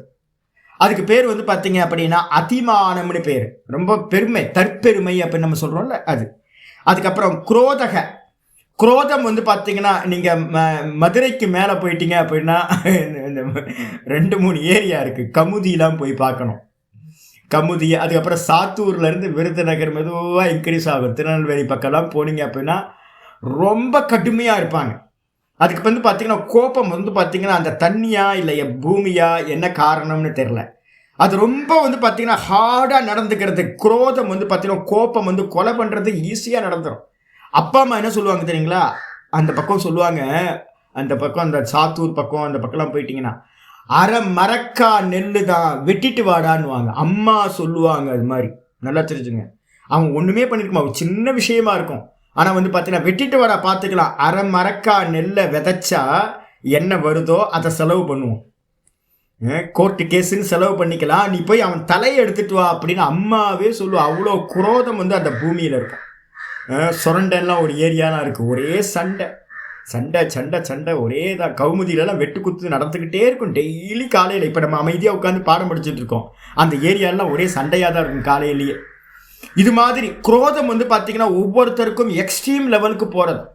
ரொம்ப கோபம் வந்து பார்த்தீங்கன்னா அது கொலையில் போய் முடிகிற அளவுக்கு இருக்கும். நிம்மதியாக இருக்கவே மாட்டான். அமைதியாக சாந்தியாக உட்காந்து வந்து பார்த்தீங்கன்னா இருப்போம் அப்படின்னு வாழ்க்கை முறையே இருக்காது. அது மாதிரி குரோதம். அதுக்கப்புறம் பாருஷ்யம் அப்படின்னா கடினம் தான். பாருஷ்யம்ன்றதுக்கு அர்த்தம் மிருது மார்தவம்னு ஒன்று பார்த்தோம்ல, அதுக்கு ஆப்போசிட் வந்து பார்த்தீங்கன்னா ரொம்ப கடுமையாக இருக்கிறது, ரஃப்பாக இருக்கிறது. அந்த ரஃப்பாக இருக்கிறதுக்கு பேர் வந்து பார்த்தீங்கன்னா பாருஷ்யம் அப்படின்னு பேர். கூடவே வந்து பார்த்தீங்கன்னா அவமதிப்புன்னு ஒரு வார்த்தையும் எழுதிக்கிங்க. பாருஷ்யத்துக்கு வந்து பார்த்தீங்கன்னா 2 அர்த்தம் இருக்குது. ஒன்று வந்து பார்த்தீங்கன்னா கடுமையாக பேசுறது, அடுத்தது வந்து பார்த்தீங்க அப்படின்னா நான் சொன்னல பிகாரிங்கள்ட்ட பேசும்போது பார்த்தீங்க அப்படின்னா சண்டை போடுற மாதிரியே இருக்கும். பிகாரிங்களோட வீட்டு பக்கத்தில் போனீங்க அப்படின்னா உள்ளுக்குள்ளார கலவரம் நடக்குது அப்படின்னு அவங்களுக்கு சாதாரணமாக பேசவே தெரியாது. எப்போ பேசினாலும் வந்து பார்த்தீங்கன்னா மாயிரே அப்படின்னு. என்ன மாயிரேவா, அம்மான்றதுக்கு எப்போ அம்மானு சொல்லேன்ப்பா, ரொம்ப சாந்தமாக சொல்ல அம்மானு கூப்பிட அப்படின்னா அம்மானு கூப்பிட மாட்டான். அம்மா அப்படின்னா எப்படி இருக்கும், நமக்கு ஏதோ சண்டை போல இருக்கு அப்படின்னு நினைப்போம். அப்போ பேசுறதே வந்து பார்த்தீங்கன்னா கடுமையாக இருக்கிறது. இன்னொன்று வந்து பார்த்தீங்கன்னா அவமதிச்சு பேசுறது எல்லாத்தையும். அந்த அவமதிப்பையும் கூட சேர்த்துங்க. அது அப்புறம் அஜ்ஞானம். அஜ்ஞானம்னா என்ன அர்த்தம் அப்படின்னா விவேகமின்மை, என்ன பண்ணணும் என்ன பண்ணக்கூடாது அப்படின்னு வந்து பார்த்தீங்கன்னா பிரித்து அறிஞ்சு ஒன்றத்தை வந்து புரிஞ்சுக்கிறது வந்து பார்த்தீங்கன்னா இருக்காது. அஜ்ஞானம், அறியாமையில் இருக்கிறது. அது மட்டும் இல்லை, இதெல்லாம் அப்போ தம்பம் அப்படின்னா பகட்டு ஆடம்பரம், தர்ப்பம் அப்படின்னா கர்வம், அதிமானம்னா தெற்பெருமை, அப்புறம் குரோதம்னா கோபம், அதிகமான கோபம், அதுக்கப்புறம் பாருஷ்யம்ன்றது ரொம்ப கடுமையான சொற்களால் பேசுதல், அதுக்கப்புறம் அஜ்ஞானம் அப்படின்றது அறியாமை, விவேகம் இல்லாமை. இந்த 6 வந்து பார்த்தீங்க அப்படின்னா அஜ்ஞானம் ச ஏவ, நிச்சயமா இது எல்லாமே ஆசுரிம் சம்பதம் அபிஜாத்தஸ்ய பவந்தி. பதார்த்தத்திலையும் தப்பு போட்டிருக்கேன் பாருங்க, அங்கேயும் அபிஜாத்தஸ்யன்னு போடணும். அதிஜாத்தஸ்ய இருக்கு, அபிஜாத்தஸ்யன்னு மாத்திக்கிங்க. இந்த விதமா வந்து பார்த்தீங்கன்னா இந்த இயல்புகளோடு யாராவது பிறக்கிறாங்க அப்படின்னா அந்த இயல்பு என்ன அப்படின்னு கேட்டீங்கன்னா அசுர இயல்பு அப்படின்னு பேர். இந்த குணங்கள் இருக்கு அப்படின்னா பை பர்த்லயே இந்த குணங்கள் இருக்கு அப்படின்னா அசுர இயல்புகளோடு பிறந்தவங்க எங்கிருந்து வந்திருப்பாங்க? ஒன்று போன ஜென்மத்தில் மனுஷனா பிறக்கும் போதும் இதே தான் பிராக்டிஸ் பண்ணியிருப்பாங்க. இல்லை அப்படின்னா அசுர லோக்கத்தில் பிறந்தவங்க இங்கே மனுஷனா பிறந்திருப்பாங்க. அந்த இயல்புகளோட வந்து பார்த்தீங்கன்னா மனுஷனாக பிறந்தாலும் உள்ளுக்குள்ளார இயல்பு வந்து பார்த்தீங்க அப்படின்னா முந்தின ஜென்மத்தில் அசுரனாக இருந்த இயல்பு இங்கே வந்திருக்கு அப்படின்னு பார்த்துக்கலாம். நம்ம ரோட்டில் இறங்கி பாருங்கள் இனிமேல்.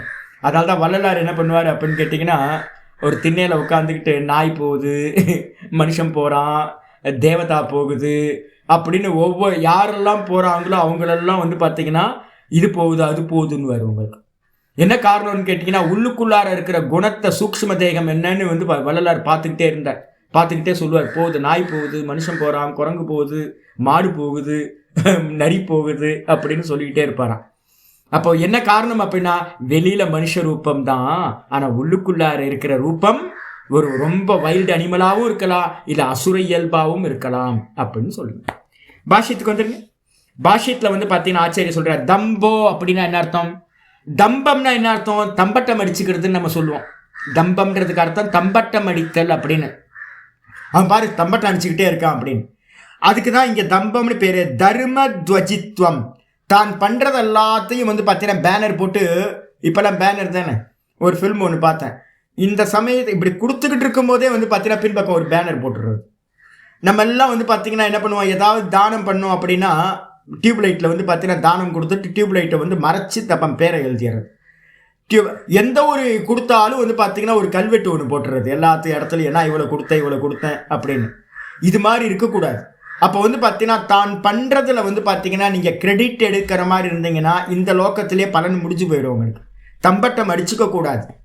அதுக்கப்புறம் வந்து பார்த்தீங்க அப்படின்னா தர்ப்போ அப்படின்னா என்ன அர்த்தம்? தர்ப்பம்ன்றதுக்கு அர்த்தம் தன ஸ்வஜனாதி நிமித்த உத்சேகா. தான்கிட்ட இருக்கிற தனத்து மேலையும் ஒரு கர்வம் உண்டாகும். தன்னோட ஜனங்கள், என்னோட மாமா வந்து பார்த்தீங்கன்னா கலெக்டராக இருக்காரு, என்னோட சித்தப்பா வந்து அமைச்சராக இருக்காரு, என்னோட ஜாதி வந்து பார்த்தீங்க அப்படின்னா பெரிய ஜாதி, இந்த ஊர்லேயே வந்து பெரிய ஜாதி நாங்கள் தான், எங்களோட குடும்பம் தான் வந்து பார்த்தீங்கன்னா பெரிய குடும்பம் அப்படின்னு தன்னோட குடும்பத்தை பற்றியும் கூட வந்து பார்த்தீங்க அப்படின்னா தன்னோட ஃப்ரெண்ட்ஸை பற்றியும் தன்னோட தனத்தை பற்றியும் இதை எல்லாத்துலேயும் வந்து பார்த்தீங்கன்னா ஒரு கர்வம் உண்டாகிறது. அந்த கர்வம் உத்சேகன்னு அர்த்தம், கர்வம்னு அர்த்தம். அந்த கர்வத்துக்கு பேர் தான் தர்பகான்னு பேர். கர்வத்துக்கு பேர் தர்பகான்னு பேர். கூட அதிமானக அப்படின்னு அர்த்தம். அதிமானகன்றத முன்னாடி ஸ்லோகத்தில் வந்து பார்த்தீங்கன்னா சொல்லியாச்சு.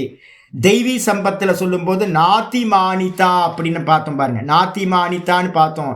அதில் அதிமானிதான்ற விஷயத்துக்கு சொல்லும்போது சொன்னார் அத்தியர்த்தம் மானக அதிமானகன்னு சொல்லிட்டார். போன பாஷ்யத்தில் போன பேஜில் இருக்குது. அதிமானக அத்தியர்த்தம் மானக ரொம்ப பெருமைப்பட்டுக்கிறது, தன்னை பற்றி ரொம்ப உயர்வாக நினைக்கிறது, நான் எப்படிப்பட்டவன் தெரியுமா அப்படின்னு நினச்சிக்கிறது. அப்படி நினச்சா அதுக்கு பேர் அதிமானகன்னு பேர். அதனால தான் பூர்வோக்தகன்னு சொல்லிட்டாரு, முந்தின ஸ்லோகத்தில் சொல்லியாச்சு. அது மட்டும் இல்லை, பாருஷ்யம். பாருஷ்யம்னு என்னது? பாருஷ்யம் ஏவச்ச. பாருஷ்யம்னு என்ன அர்த்தம்? பருஷ வச்சனம். பருஷ வச்சனம்னா கடுமையாக பேசுறது, அவமதிச்சு பேசுறது. எப்படி பேசுறது அப்படின்னு கேட்டிங்கன்னா, காணம் சக்ஷுஷ்மான். நல்லா வந்து பார்த்தீங்க அப்படின்னா குரோதக விட்டு போச்சுல, குரோதம். ஆமாம், குரோதகச்ச பாருஷ்யம் ஏவச்ச. குரோதம்னா ஏற்கனவே நம்ம பார்த்துருக்கோம். குரோதம்னா கோபம்னு பேர். அதை நல்லா பிரிச்சுக்கணும். என்ன அப்படின்னு கேட்டிங்கன்னா, ஒரு முனிவர் வந்து பார்த்தீங்க அப்படின்னா ஒரு பாம்பு வந்து பார்த்தீங்கன்னா இருந்திருக்கு. அந்த பாம்பு வந்து பார்த்தீங்கன்னா அந்த முனிவர்கிட்ட வந்து நான் எப்படி இருக்கணும், யாரையும் கடிக்காத அப்படின்னு சொன்னார். யாரையும் கடிச்சு கொள்ளாத, உனக்கு அடுத்த ஜென்மம் வந்து பார்த்தீங்கன்னா நல்ல ஜென்மம் கிடைக்கும், யாரையும் கடிக்காத அப்படின்னு. சரின்னு இந்த பாம்பு என்ன பண்ணிடுச்சு, போயிட்டு வந்து பார்த்தீங்கன்னா கொஞ்ச நாள் கழித்து வந்து பார்த்தீங்கன்னா வந்ததுன்னா பார்த்தா உடம்பெல்லாம் காயும் பாம்புக்கு. ஏன் என்னாச்சு அப்படின்னா, போகிறவன் வரவெல்லாம் வந்து பார்த்தீங்கன்னா என்னை அடிச்சுக்கிட்டே இருக்கிறான், நீங்கள் தான் கடிக்கக்கூடாதுன்னு சொல்லிட்டீங்க, கடிக்காததுனால என்ன ஆகிப்போச்சு அப்படின்னா போகிற வரவெல்லாம் அடித்து ஒரே ரத்த கல்லறி ஆகிப்போச்சு, இப்போ நான் என்ன பண்ணுறது அப்படின்னு.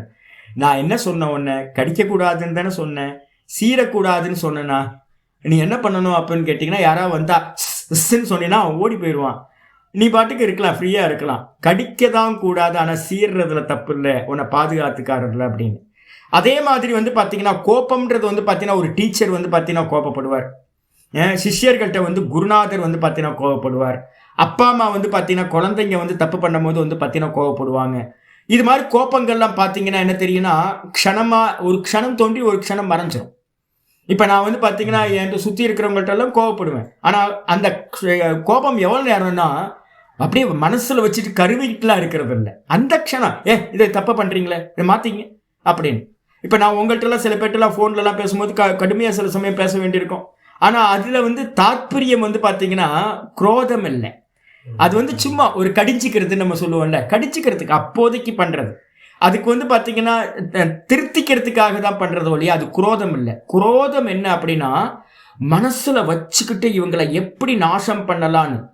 சில பேருக்கு வந்து பார்த்தீங்கன்னா பல ஜென்மங்கள் கூட வந்து அந்த குரோதம் வந்து தொடர்ந்து போகும். உங்களுக்கு ஒரு வாரம், 10 நாள், 1 வருஷம், 2 வருஷம், பல வருஷங்கள் அப்படின்னு மனசுக்குள்ளார வச்சுக்கிட்டு அதை அப்படியே கருவிக்கிட்டு அந்த குரோதம் என்ன பண்ணும், இந்த நம்ம அந்த கரணத்தை ரொம்ப பொல்யூஷன் பண்ணக்கூடியது. அது வந்து நிம்மதியாக தூங்க விடாது உங்களை, அது ஜென்மாந்தரங்களுக்கு போகும், நாசம் பண்ணும். அதனால குரோதத்தை விட்டு விட வேண்டும். அதுக்கப்புறம் பாருஷ்யம்னு என்ன அர்த்தம்? பாருஷ்யம் வந்து பார்த்தீங்க அப்படின்னா பருஷ வச்சனம். பருஷ வச்சனம்ன்றதுக்கு 2 மீனிங் சொல்லியிருக்கோம். ஒன்று கடுமையாக பேசுதல், இன்னொன்று வந்து பார்த்தீங்க அப்படின்னா என்ன பண்ணுறது, அவமதிக்கிற மாதிரி பேசுறது. என்னோட கூட வந்து பார்த்தீங்கன்னா ஒரு பிரம்மச்சாரி என்கிட்ட கூட இருந்தார், என்னோட சீனியர், ரொம்ப சீனியர், ஆனால் என் கூட தான் பாடம் படித்தார். அவருக்கு என்ன பண்ணுவார் அப்படின்னு கேட்டிங்கன்னா எல்லாத்தையும் உல்டாவாக பேசுவார். எப்படி அப்படின்னு ஆச்சரியா சொல்கிறார், காணம் சக்ஷுஷ்மான், ஒரு கண்ணு சரியாக தெரியாது, ஐயோ உங்கள் பார்வையை வந்து பார்த்தீங்கன்னா என்ன தெய்வீக பார்வைச்சி உங்களோடது அப்படின்னா வஞ்ச புகழ்ச்சி, நம்ம சொல்லுவோம்ல வஞ்ச புகழ்ச்சி, நிந்தா ஸ்துதின்னு சொல்லுவோம். நிந்த பண்ணுறது, ஆனால் அதை வந்து எப்படி பண்ணுறது அப்படின்னா ஸ்துதி பண்ணுற மாதிரியே பண்ணுறது. உங்கள் கண்ணு இருக்கே, கண்ணு வந்து பார்த்தீங்கன்னா எனக்கு ப்ராப்ளமாக இருக்குது, எல்லாத்துக்கும் தெரியும், ஆனால் உங்கள் கண்ணு வந்து பார்த்தீங்கன்னா தெய்வீக பார்வைங்க உங்களோடது அப்படின்றது. வெளியில பார்க்குறவங்களுக்கு என்ன ஸ்துதி பண்ற மாதிரியே இருக்கும், ஆனா வந்து பார்த்தீங்கன்னா நிந்தா பண்ணிக்கிட்டு இருக்கிறது. அதே மாதிரி வந்து பார்த்தீங்கன்னா விரூபம் ரூபவான், நம்ம ரூபம் நல்லா தெரியும், நம்ம ரூபம் வந்து பார்த்தீங்கன்னா அழகில்லைன்னு தெரியும். அழகில்லாதவன்கிட்ட போயிட்டு வந்து பார்த்தீங்கன்னா ஐயோ நீங்கள் என்ன சௌந்தரியமாக இருக்கீங்க தெரியுங்களா, உங்களை பற்றி உங்களுக்கு தெரியவே இல்லை, நீங்கள் சூப்பராக இருக்கீங்க ஜி, அழகாக இருக்கீங்க ஜி அப்படின்றது. அதே மாதிரி வந்து பார்த்தீங்கன்னா ஹீன ஜாதி ஹீன அபிஜனம் ஹீன அபிஜனம் உத்தமாபிஜன இத்தியாதி. இப்போ பொலிட்டிஷியன்லாம் இருக்காங்கல்ல, ஐயோ உங்களை மாதிரி யார் இருக்கான்னு, அவன் ரொம்ப மோசமான ஆள், அவனுக்கு பரிவட்டெல்லாம் கட்டுறது. நம்ம திருமாவளவன் மாதிரி ஆட்களுக்கு அவன் வந்து பார்த்தீங்கன்னா உங்கள் கோயிலில் சிலையெல்லாம் வந்து பார்த்தீங்க அப்படின்னா எல்லாம் இதாக இருக்குது, உங்களோட இந்து மதம் என்ன இப்படி இருக்குது அப்படின்னு ஒரு பக்கம் வந்து பார்த்தீங்கன்னா திட்டிகிட்டு இருப்பான். அவன் வந்தான் அப்படின்னா கோயிலில் இருக்கிறவங்க என்ன பண்ணுறது அப்படின்னா அவனுக்கு பரிவட்டம் கட்டி மாலை போட்டு எல்லாத்தையும் பண்ணி, நேற்று ஒரு ப்ரோக்ராம் நடந்திருக்கு, அவன்கிட்ட வந்து பார்த்தீங்கன்னா வேலையும் கொடுத்து, இப்போ என்ன அப்படின்னு கேட்டிங்கன்னா தனத்துக்காக வந்து பார்த்தீங்க அப்படின்னா கீழான மனிதர்களையும் கூட அவனை வந்து பார்த்தீங்கன்னா உயர்ந்தவனாக வந்து பார்த்தீங்கன்னா தேவதை மாதிரி வந்து பார்த்தீங்கன்னா பேசுறது, இதெல்லாம் தப்பானது, இதெல்லாம் பாருஷ்யத்தில் வர்றது. அதனால தான் சொல்லுது ரொம்ப கீழான மனிதன் அவனை வந்து பார்த்தீங்கன்னா ரொம்ப உயர்ந்தவன் அப்படின்னு. பாருங்க, ஸ்டாலினாக இருக்கட்டும் இல்லை வந்து திருமாவளவனாக இருக்கட்டும், இவன்லாம் இந்து மதத்துக்கு ஆப்போசிட்டாக பேசிகிட்டு இருக்கான். இப்போ எலெக்ஷன் வரப்போதா, எலெக்ஷன் வந்தோன்னு வந்து பார்த்தீங்கன்னா நீங்கள் தான் அப்படின்ற மாதிரி எல்லாம் பேசுவாங்க. எல்லாத்துக்கும் தெரியும் இவன் கீழானவன் அப்படின்னு தெரியும், இருந்தாலும் வந்து பார்த்தீங்கன்னா பெருசாக காட்டுறது. இதெல்லாம் வந்து பார்த்தீங்கன்னா நம்ம லௌகிகத்திலேயே பண்ணிகிட்டு இருக்கோம், காரியம் சாதிக்கிறதுக்காக இதெல்லாம் பண்ணுறது. அப்போ அந்த பாருஷ்ய வச்சனம் இத்தியாதி சொல்லியாச்சு. இதுக்கப்புறம் அஜ்ஞானம் அஜ்ஞானம்னா என்ன சுவாமி அப்படின்னா அவிவேக ஞானம், விவேகம் இல்லாமல் இருக்கிறது, எது பண்ணணும் எது பண்ணக்கூடாது அப்படின்னு தெரியாமல் இருக்கிறது. அஜ்ஞானம்ன்றதுக்கு அவிவேக ஞானம்னு என்ன அர்த்தம், விவேகம் இல்லாத ஞானம், பிரித்தறிய முடியாத ஞானம். ஆச்சாரியர் சொல்றார் மித்யா பிரத்யா, நல்லவனெல்லாம் கெட்டவனா பார்க்கறது, கெட்டவனையெல்லாம் நல்லவனா பார்க்கறது. நமக்கு ஏதாவது நல்ல ஹிதவச்சனம் சொன்னால் நமக்கு வந்து கெட்டதாகவே தெரியும். அதுவும் அந்த டீனேஜில் இருக்கிறவங்களுக்கு வந்து ஒரு அம்மா எனக்கு ஃபோன் பண்ணுவாங்க சென்னையிலேருந்து, சாமி என் பொண்ணு வந்து பார்த்தீங்கன்னா நான் என்ன சொன்னாலும் வந்து பார்த்தீங்கன்னா தப்பாகவே புரிஞ்சுக்கிறா. ஆமாம், அந்த வயசு அப்படி தான், தப்பாகவே புரிஞ்சுக்கும். அப்பா அம்மா சொல்கிறதெல்லாம் தப்பாக தெரியும், யாராவது தப்பாக சொல்கிறதெல்லாம் சரியாக தெரியும் ஒரு பக்குவம் வர வரைக்கும். அதுக்கு வந்து விவேகமே இருக்காது, என்ன நல்லது யார் கெட்டது சொல்கிறா யார் நல்லது சொல்கிறா எதுவுமே தெரியாது. அதுக்கு பேர் மித்யா பிரத்தியம்னு பேர், பொய் அறிவு அப்படின்னு பேர். எந்த விஷயத்தில், கர்த்தவிய அகர்த்தவியாதி விஷயம். கர்த்தவியம்னா நான் என்ன செய்யணும், அகர்த்தவியம்னா என்ன செய்யக்கூடாது. இந்த ரெண்டு விஷயத்திலையும் வந்து பார்த்தீங்க அப்படின்னா மித்யா பிரத்தியம், பொய்யறிவு உண்டாகிறது, பிரிச்சறிய முடியாதது, அதுக்கு பேர் அஜ்ஞானம்னு பேர். இது வந்து பார்த்தீங்கன்னா யார்கிட்ட இருக்கும், அபிஜாத்தஸ்ய பார்த்த, இந்த குணங்களோடு பிறந்தவர்களுக்கு. அப்போ என்ன அர்த்தம், அவன் போன ஜென்மத்தில் ஒன்று அசுர குடும்பத்தில் மனுஷனாக பிறந்திருக்கும் போது ப்ராக்டிஸ் பண்ணியிருக்கணும், அதனால் இப்போ பிறக்கும் போதே அந்த குணங்கள் வந்துருச்சு. இல்லை அப்படின்னா என்ன இருக்கணும், மேலேருந்து கீழே வரும்போது அசுரகுலத்தில் பிறந்தவனாக இருக்கணும், அதனால வந்து பார்த்தீங்கன்னா மனுஷனாக பிறக்கும் போதும் இந்த அசுர இயல்பு அவனுக்கு வந்திருக்கு. அது மட்டும் இல்லை, கிம் அபிஜாத்தஸ்ய இதியாக, என்ன இந்த குணங்களோடு பிறந்தவனுக்கு என்ன ஸ்பெஷல் அப்படின்னா அசுரானாம் சம்பத்து. இந்த குணங்கள் என்ன அப்படின்னு கேட்டிங்கன்னா பிறந்தவன்கிட்ட இருக்கிற இந்த குணங்கள் அசுர இயல்பு, அசுர சம்பத்து, இதெல்லாம் அது வெல்த்து, இதெல்லாம் அசுரர்களோட வெல்த்து. இந்த இப்போ சொன்ன 6 குவாலிட்டியும் இந்த குவாலிட்டியோட பிறந்தவர்கள் ஆசுரி தாம் அபிஜாத்தஸ்ய இத்தியர்த்தக. இந்த விதமாக குணங்களோடு பிறந்தவங்க ஆசுரி சம்பத்தோடு பிறந்தவர்கள், அசுர இயல்புகளோடு பிறந்தவர்கள் அப்படின்னு வந்து பார்த்தீங்கன்னா அர்த்தமாகும். சொல்லியாச்சு, 6 சொல்லியாச்சு, வெறும் 6 மட்டும்தான் இருக்குது. இல்லை, இனிமேல் சொல்ல போகிறது எல்லாம் அவங்கள பற்றி தான் பேச போகிறோம். ஆச்சாரியர் வந்து பார்த்தீங்க அப்படின்னா ஒரு அவதாரிக்கை எழுதுறார். அடுத்த ஸ்லோகத்துக்கு அவதாரிக்கை, 5வது ஸ்லோகத்துக்கு அவதாரிக்கை. அனயோகோ சம்பதோகோ காரியம் உச்சியதே. முதல் 3 ஸ்லோகங்களில் வந்து பார்த்தீங்க அப்படின்னா தெய்வீக சம்பத்து சொன்னோம். இந்த 4வது ஸ்லோகத்தில் வந்து அசுர இயல்பு, அசுர சம்பத்து, ஆசுரி சம்பத்து சொன்னோம். இந்த 2 சம்பத்துகளோட காரியம் என்ன அப்படின்றத வந்து பார்த்தீங்கன்னா இந்த 5வது ஸ்லோகம் சொல்ல ஆரம்பிக்குது. தைவே சம்பத் விமோக்ஷாய, தைவீ சம்பத் விமோக்ஷாய நிபத்னாய நிபந்தாயாசுரீமதாம், நிபந்தாயாசுரீமதாம் மாசுச சம்பதம் தைவீம் மாசுச்ச சம்பதம் தெய்வீம் அபிஜாதோசி பாண்டவ அபிஜாதோசி பாண்டவ தெய்வீ சம்பத் விமோக்ஷாய நிபந்தாயாசுரீ மதா மாசுச்ச சம்பதம் தெய்வீம் அபிஜாதோசி பாண்டவ. தெய்வீ சம்பத்து மொத்தம் 26 குவாலிட்டி சொன்னது. அது எல்லாத்தையும் நம்ம பிராக்டிஸ் பண்றோம்னா எதுக்காக அப்படின்னா மோக்ஷாய.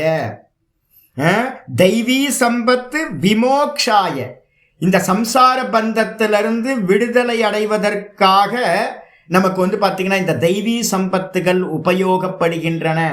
இதை நம்ம பிராக்டிஸ் பண்ண பண்ண பண்ண நமக்கு வந்து பார்த்தீங்கன்னா இந்த சம்சாரத்திலிருந்து மோட்சத்தை அடைஞ்சிடலாம். அதே நேரத்தில் வந்து பார்த்தீங்கன்னா நிபந்தாய ஆசுரி மதா, இந்த அசுர இயல்புகள் எதெல்லாம் சொல்ல போகிறோமோ இந்த அத்தியாயத்தில், இந்த அசுர இயல்புகள் எல்லாம் என்ன பண்ணும், நம்மளை திரும்ப திரும்ப திரும்ப இந்த சம்சார பந்தத்தில் நல்லா நிபந்தாயனா நல்லா நிச்சயமாக கட்டக்கூடியவைகள். திரும்ப திரும்ப பிறந்து இறந்து இந்த சம்சாரத்திலேயே சுத்திக்கிட்டு இருக்கிறதுக்காக இந்த அசுர இயல்புகள் பயன்படுகின்றன. அதனால வந்து பார்த்தீங்கன்னா மதா அப்படின்னா இது என்பது என்னுடைய அபிப்பிராயம். பகவான் வந்து பார்த்தீங்கன்னா தன்னோட அபிப்பிராயத்தை சொல்லிட்டார் கிருஷ்ண பரமாத்மா. அதனால திரும்பவும் சொல்றாரு, ஹே பாண்டவ. பாண்டவன்றதுக்கு அர்த்தம் என்னன்னா ஏற்கனவே நான் சொல்லியிருக்கேன், பண்டு ரோகம் அப்படின்னு ரோகம் எது அப்படின்னா வெண்குஷ்டம் அப்படின்னு சொல்லுவோம்ல, அந்த வெண்குஷ்டம் உடம்பெல்லாம் வெள்ளை வெள்ளையா வரும்ல ஸ்கின்ல, அந்த வெண்குஷ்டத்துக்கு பேர் பண்டு ரோகம்னு பேர். அந்த பண்டு ரோகம் யாருக்கு வந்திருக்கு அப்படின்னா பண்டு ரோகம் வந்தவருக்கு பேர் பாண்டுன்னு பேர். இந்த பஞ்ச பாண்டவர்களோட அப்பா. அந்த பாண்டுவோட பிள்ளைங்களுக்கு பேர் பாண்டவகான்னு பேர். இப்போ இங்கே பாண்டவன் சொல்றது வந்து பார்த்தீங்கன்னா வெண்குஷ்டம் எதை குறிக்குது அப்படின்னா வெண்மையை குறிக்கிறது, சத்துவகுண பிரதானமாக இருப்பவனே அப்படின்னு யார் அர்ஜுனனை வந்து பார்த்தீங்கன்னா ஆச்சாரியார் சொல்றார் கிருஷ்ண பரமாத்மா. யோசிச்சு பாருங்க, பிறந்தது க்ஷத்திரிய குலம். க்ஷத்திரிய குலத்தில் என்ன இருக்கும், க்ஷத்திரிய குலத்தில் வந்து பார்த்தீங்கன்னா யுத்தம் பண்ணுறவங்கள்ட்ட என்ன இருக்கும், போலீஸ்காரனை பாருங்களேன். போலீஸ்காரன் என்னைக்காவது வந்து பார்த்தீங்கன்னா சாஃப்டாக குழந்தாய் இங்கே வா குழந்தாய்னு மிருதுவாக பேசுவாங்களா? யார்ட்டையுமே மரியாதையாகவே பேச மாட்டாயா, என்னையா அப்படி தான் பேசுவான். போலீஸ்கார்ட்ட பேசி பாருங்க, போலீஸ்காரன் வந்து பார்த்தீங்கன்னா எப்படி பேசுவான். யுத்த வீரன்ட்ட இப்போ நம்மகிட்ட யுத்த வீரர்கள்லாம் எங்கே போகிறது, மிலிட்ரி பேப்பர்ஸ்ன்ட்டு போகணும். இப்போ நம்ம பார்க்குறது வந்து பார்த்தீங்கன்னா போலீஸ்காரன் தான். எவ்வளோ ரஃப்பாக இருப்பாங்கன்னு யோசிச்சு பாருங்க. அப்போ இப்போ நம்ம பார்த்தோம்ல இதெல்லாம் இந்த யூனிஃபார்ம் போட்டோன்னே அப்படியே இப்படி தான் நிற்பான். நெஞ்சை நிமித்திக்கிட்டு தான் வந்து பார்த்தீங்கன்னா 4 பேருக்கு முன்னாடி நிற்பான். ஐயோ என்னையா அப்படி தான் கேட்பான். பேசுறதெல்லாம் மற்றவங்களை அவமதிக்கிற மாதிரி சார் வாங்க போங்கெல்லாம் பேச மாட்டான். அப்போ இந்த குவாலிட்டிஸ் எல்லாம் வந்து பார்த்தீங்கன்னா ஒரு க்ஷத்திரியன்ட்ட இருக்கிறது. அப்போ அர்ஜுனன்ட்ட வந்து பார்த்தீங்கன்னா இங்கே அசுர இயல்பு தான் இருந்திருக்கணும். இதெல்லாம் ரஜோகுணத்தோடது, க்ஷத்திரிய வம்சத்தில் ரஜோகுண பிரதானம். ஆனால் ஆச்சாரியார் என்ன பிரயோகம் பண்ணுறார், பாண்டவன்றார். அப்போ என்ன அர்த்தம் அப்படின்னு கேட்டிங்கன்னா வெளியில பாடி க்ஷத்திரிய பாடி, ஆனால் உள்ளுக்குள்ளார குணம் வந்து பார்த்தீங்கன்னா சத்துவ குணம். அதனால தான் 2 சிம்மு போட்ட செல்ஃபோன், டுவல் சிம் செல்ஃபோன் நம்ம எல்லாம் அப்படி தான். ஒன்று வந்து பாடி எந்த பாடி வேணா இருக்கலாம் கர்மத்தினால, ஆனால் உள்ளுக்குள்ளார இருக்கிற சம்ஸ்காரம் வாசனை வேற. அதை நல்லா புரிஞ்சுக்கணும். அர்ஜுனன் வந்து பார்த்தீங்கன்னா க்ஷத்திரிய வம்சம், ஆனால் குணம் வந்து பார்த்தீங்கன்னா சத்துவ குணம், தெய்வீ குணங்கள். அதாவது தான் பாண்டவன் சொல்றார், ஏ பாண்டவ, ஏ அர்ஜுனா, மா சுச்சக கவலைப்படாத. உங்களுடைய பதார்த்தத்தில் மா சுச்சிகின்னு இருக்கு. பதார்த்தம் எழுதும் போது தப்பு எழுதிருக்கு, மா சுச்சிகின் லாஸ்ட்ல பாருங்க, மா சுச்சிகின்னு இருக்கு, மா சுச்சக. மா சுச்சக அப்படின்னா கவலைப்படாத. ஏன் கவலைப்படாதனா தெய்வீம் சம்பதம் அபிஜாதோசி, நீ தெய்வீக இயல்போடு என்ன பண்ணிருக்க, பிறந்திருக்கின்றாய். என்னங்க க்ஷத்திரியன்ட்ட போயிட்டு இந்த வார்த்தையை சொல்றாரு, யோசிச்சு பார்த்தா ஆச்சரியமா இருக்குல்ல. நீ தெய்வீக சம்பத்தோடு பிறந்திருக்கிறாய். அப்ப க்ஷத்திரியனா இருந்தாலும் கூட உன்னுடைய வாசனை இதெல்லாம் வந்து சம்ஸ்காரங்கள்லாம் தெய்வீக இயல்போட இருக்கின்றன அப்படின்னு கவலைப்படாத. அப்ப என்ன அர்த்தம், நீ மோட்சத்தை அடைஞ்சிருவ. இந்த குவாலிட்டிஸ் எல்லாம் உன்கிட்ட இருக்கு, அதனால நீ வந்து பார்த்தீங்கன்னா மோட்சத்தை அடைந்து விடுவாய், அதனால கவலைப்படாதே அப்படின்னு ஆச்சாரியா சொல்ற. பாஷித் பண்ணுங்க. தெய்வீ சம்பத்து யா, எது தெய்வீக சம்பத்துக்கள் அப்படின்னு 26 குணங்கள் சொல்லப்பட்டதோ சா, அவைகள் விமோக்ஷாய, அந்த தெய்வீ சம்பத்து எதுக்காக அப்படின்னா மோட்சம் அடைகிறதுக்காக. எங்கிருந்து? சம்சார பந்தனாத், சம்சார பந்தத்திலிருந்து மோட்சத்தை அடைவதற்கு உபயோகமாக இருப்பவை. இந்த குவாலிட்டிஸ் இருந்தாதான் மோட்சத்தை அடைய முடியும். அது மட்டும் இல்ல, நிபந்தாய, நிபந்தாயன்னு அர்த்தம் நியதோ பந்தோ நிபந்தா, நிச்சயமா பந்தத்தை கொடுக்கக்கூடியவை. ததர்த்தம் பந்தப்படுத்துறதுக்காகத்தான் எது? ஆசுரி சம்பத்து. இப்ப சொன்ன 6 குவாலிட்டியும் ஆசுரி சம்பத்துன்னு பேரு. இவைகள் எல்லாம் சம்சாரத்தில் நம்மளை பந்தப்படுத்துறதுக்காகவே இருக்கின்றவை, திரும்ப திரும்ப பிறக்க வைக்கின்றவைகள். மதா, மதான என்ன அர்த்தம்? அபிப்ரேதா, என்னுடைய அபிப்பிராயம். அதே மாதிரி கூட பாத்தீங்கன்னா நம்ம ஏற்கனவே என்ன பண்ணியிருக்கோம், ஆசுரி அப்படின்னும் போது ரஜோகுணத்தோட எடுத்துக்கணும். அதுக்கப்புறம் ராட்சசின்னு கூடயும் சேர்த்திருக்கார். ராட்சசி அப்படின்னா தமோ குணத்திலிருந்து உண்டாகக்கூடியது, ராட்சச குணங்கள் அப்படின்னு பேர். என்ன சுவாமி வித்தியாசம்? அசுர இயல்பு, ராட்சச இயல்பு, இந்த ரெண்டுத்துக்கு என்ன வித்தியாசம் அப்படின்னா, அசுர இயல்புல பார்த்தீங்கன்னா கொஞ்சம் புத்தி வேலை செய்யும், ரஜோகுணம். ரஜோகுணத்துல கொஞ்சம் புத்தி இருக்கும். ஆனா தமோ குணத்துல இருக்கவங்களுக்கு என்ன அப்படின்னு கேட்டீங்கன்னா, உங்களுக்கு அசுர இயல்புக்கு அப்புறம் இருக்கிறது ராட்சச இயல்பு. அதுல பார்த்தீங்கன்னா அறிவே இருக்காது, ராட்சசர்கள் அப்படின்னு நம்ம சொல்றது. அப்ப என்ன பண்ணணும்னு கேட்டீங்கன்னா, ஆச்சாரியர் சொல்றார், இதே மாதிரி தான் தமோ குணத்திலிருந்து உண்டான அந்த ராட்சச இயல்பை உடையவர்கள் யாரெல்லாம் இருக்காங்களோ அவங்களும் பிறந்து இறந்து பிறந்து இறந்து இந்த சம்சாரத்திலேயே பந்தப்படுறதுக்காக இருக்கு. அப்போ பார்த்தீங்கன்னா 2 குவாலிட்டியை பார்த்தீங்கன்னா தனியாக எடுத்துக்கங்க. அசுர இயல்பு கூடவே பார்த்தீங்கன்னா ராட்சச இயல்பு. இந்த ரெண்டுத்தையும் தமோகுணம் ரஜோகுணம், ரஜோகுணம் தமோ குணத்தை ஒரு குரூப் எடுத்துங்க. அதுக்கப்புறம் தெய்வீ சம்பத்துன்னு சத்துவகுணத்தோட இயல்புகளை தனி குரூப் ஆக்கிங்க. 2 தத்திர ஏவம் உக்தே அர்ஜுனஸ்ய. இந்த விதமா ஆச்சாரியர் ஸ்லோகத்துல முதல் லைனை சொன்னதுக்கு பிறகு தத்திர ஏவமுக்தே அர்ஜுனஸ்ய, அர்ஜுனனுக்கு இந்த விதமா சொல்லிய பிறகு அந்தர்கதம் அர்ஜுனஸ்ய அந்தர்கதம் பாவம், அர்ஜுனனுக்கு உள்ளுக்குள்ளார பார்த்தீங்கன்னா உள்ளுக்குள்ளார ஒரு தன்மை உண்டாகுது, ஒரு சிந்தனை போகுது. என்ன போகுதுன்னா, கிம் அகம் அசுர சம்பத்து யுக்தக கிம் வா தெய்வம் சம்பத் யுக்தக இது. ஐயோ நான் எப்படிப்பட்டவன் நமக்கெல்லாம் தோணும்ல. இப்ப நமக்கு எல்லாத்துக்கும் பார்த்தீங்கன்னா அசுர சம்பத் பார்த்தீங்கன்னா பந்தப்படுத்தும், தெய்வ சம்பத் மோட்சம் கொடுக்கும் அப்படின்னு சொன்ன மாத்திரத்துல இப்ப நான் எப்படி இருக்கேன் எல்லாத்துக்குள்ளாரையும் ஒரு கியூரியாசிட்டி உண்டாகும்ல. நம்ம பாடம் கேட்குற எல்லாத்துக்குள்ளாரையும் நம்ம எப்படி இருக்கோம், நமக்கு இந்த குவாலிட்டி இருக்கா இல்லையா அப்படின்னு நமக்கு தோணும். இதே மாதிரி தான் அர்ஜுனனுக்குள்ளாரையும் பார்த்தீங்கன்னா தான் எப்படி இருக்கேன், நான் தெய்வீக சம்பத்தோட இருக்கனா இல்லை பார்த்தீங்கன்னா நான் அசுர இயல்போட இருக்கனா ராட்சச இயல்போட இருக்கனா அப்படின்னு தன்னை ஜட்ஜி பண்ண முடியாம அவன் என்ன பண்றான், உள்ளுக்குள்ளார கன்ஃபியூஸ் ஆகிறான். இது ஏவம் ஆலோசனா ரூபம் ஆலக்ஷிய. இந்த விதமா உள்ளுக்குள்ளார அர்ஜுனன் பார்த்தீங்கன்னா தன்னை பத்தி தான் சிந்திக்கிறான், ஆலோசனை பண்றான். நான் யாரு, நான் அசுரனா இல்ல தேவதையா, என்ன இயல்பு என்கிட்ட இருக்கு அப்படின்னு ஒரு ஆலோசனை அவனுக்குள்ளார நடக்கிறத ஆலக்ஷிய. பகவான் தான் சார் எல்லா சித்தசிய வாசுதேவக சொல்றோம்ல, எல்லாத்தோட அந்தரியாமியா உள்ள இருந்து பார்த்துக்கிட்டு இருக்கார். அப்ப இவன் நினைக்கிறதையும் நல்லா பார்த்துட்டு பகவான் என்ன பண்றாருன்னா, ஆக பகவான் சொல்ல ஆரம்பிக்கிறார். என்ன சொல்ல ஆரம்பிக்கிறார்? மா சுச்சக, சுச்சகனா சோகம், சோகம் மா கார்ஷிகி. ஏ அர்ஜுனா என்ன பண்ண அப்படின்னா சோகம் அடையாதே, சோக்கப்படாத, கவலைப்படாத. ஏன் கவலைப்படாத அப்படின்னா சம்பதம் தெய்வீம் அபிஜாத்தக அசி, நீ தெய்வீக சம்பத்தோடு பிறந்தவனாக இருக்கின்றாய். அபிலக்ஷிய ஜாத்தக அசி, நீ பார்த்தீங்க அப்படின்னா தெய்வீக சம்பத்துகளோடு பிறந்தவனாக இருக்கின்றாய். அதனால என்ன நடக்கும், பாவி கல்யாணகத்துவம் அசி, உனக்கு எதிர்காலத்துல பார்த்தீங்கன்னா மங்களம் உண்டாகும். கல்யாணம்னு என்ன அர்த்தம், மங்களம், மங்களம்னு என்ன அர்த்தம், மோட்சம். கண்டிப்பா உனக்கு பார்த்தீங்கன்னா மோட்சம் கிடைக்கும் எதிர்காலத்துல, கவலையே படாத.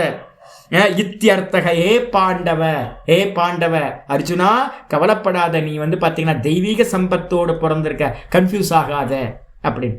இப்போ நான் உங்களுக்கு சொல்கிறேன், அர்ஜுனன் தானே நம்ம எல்லாம், யாரெல்லாம் பாடம் கேட்குறோமோ அவங்கெல்லாம் அர்ஜுனன்.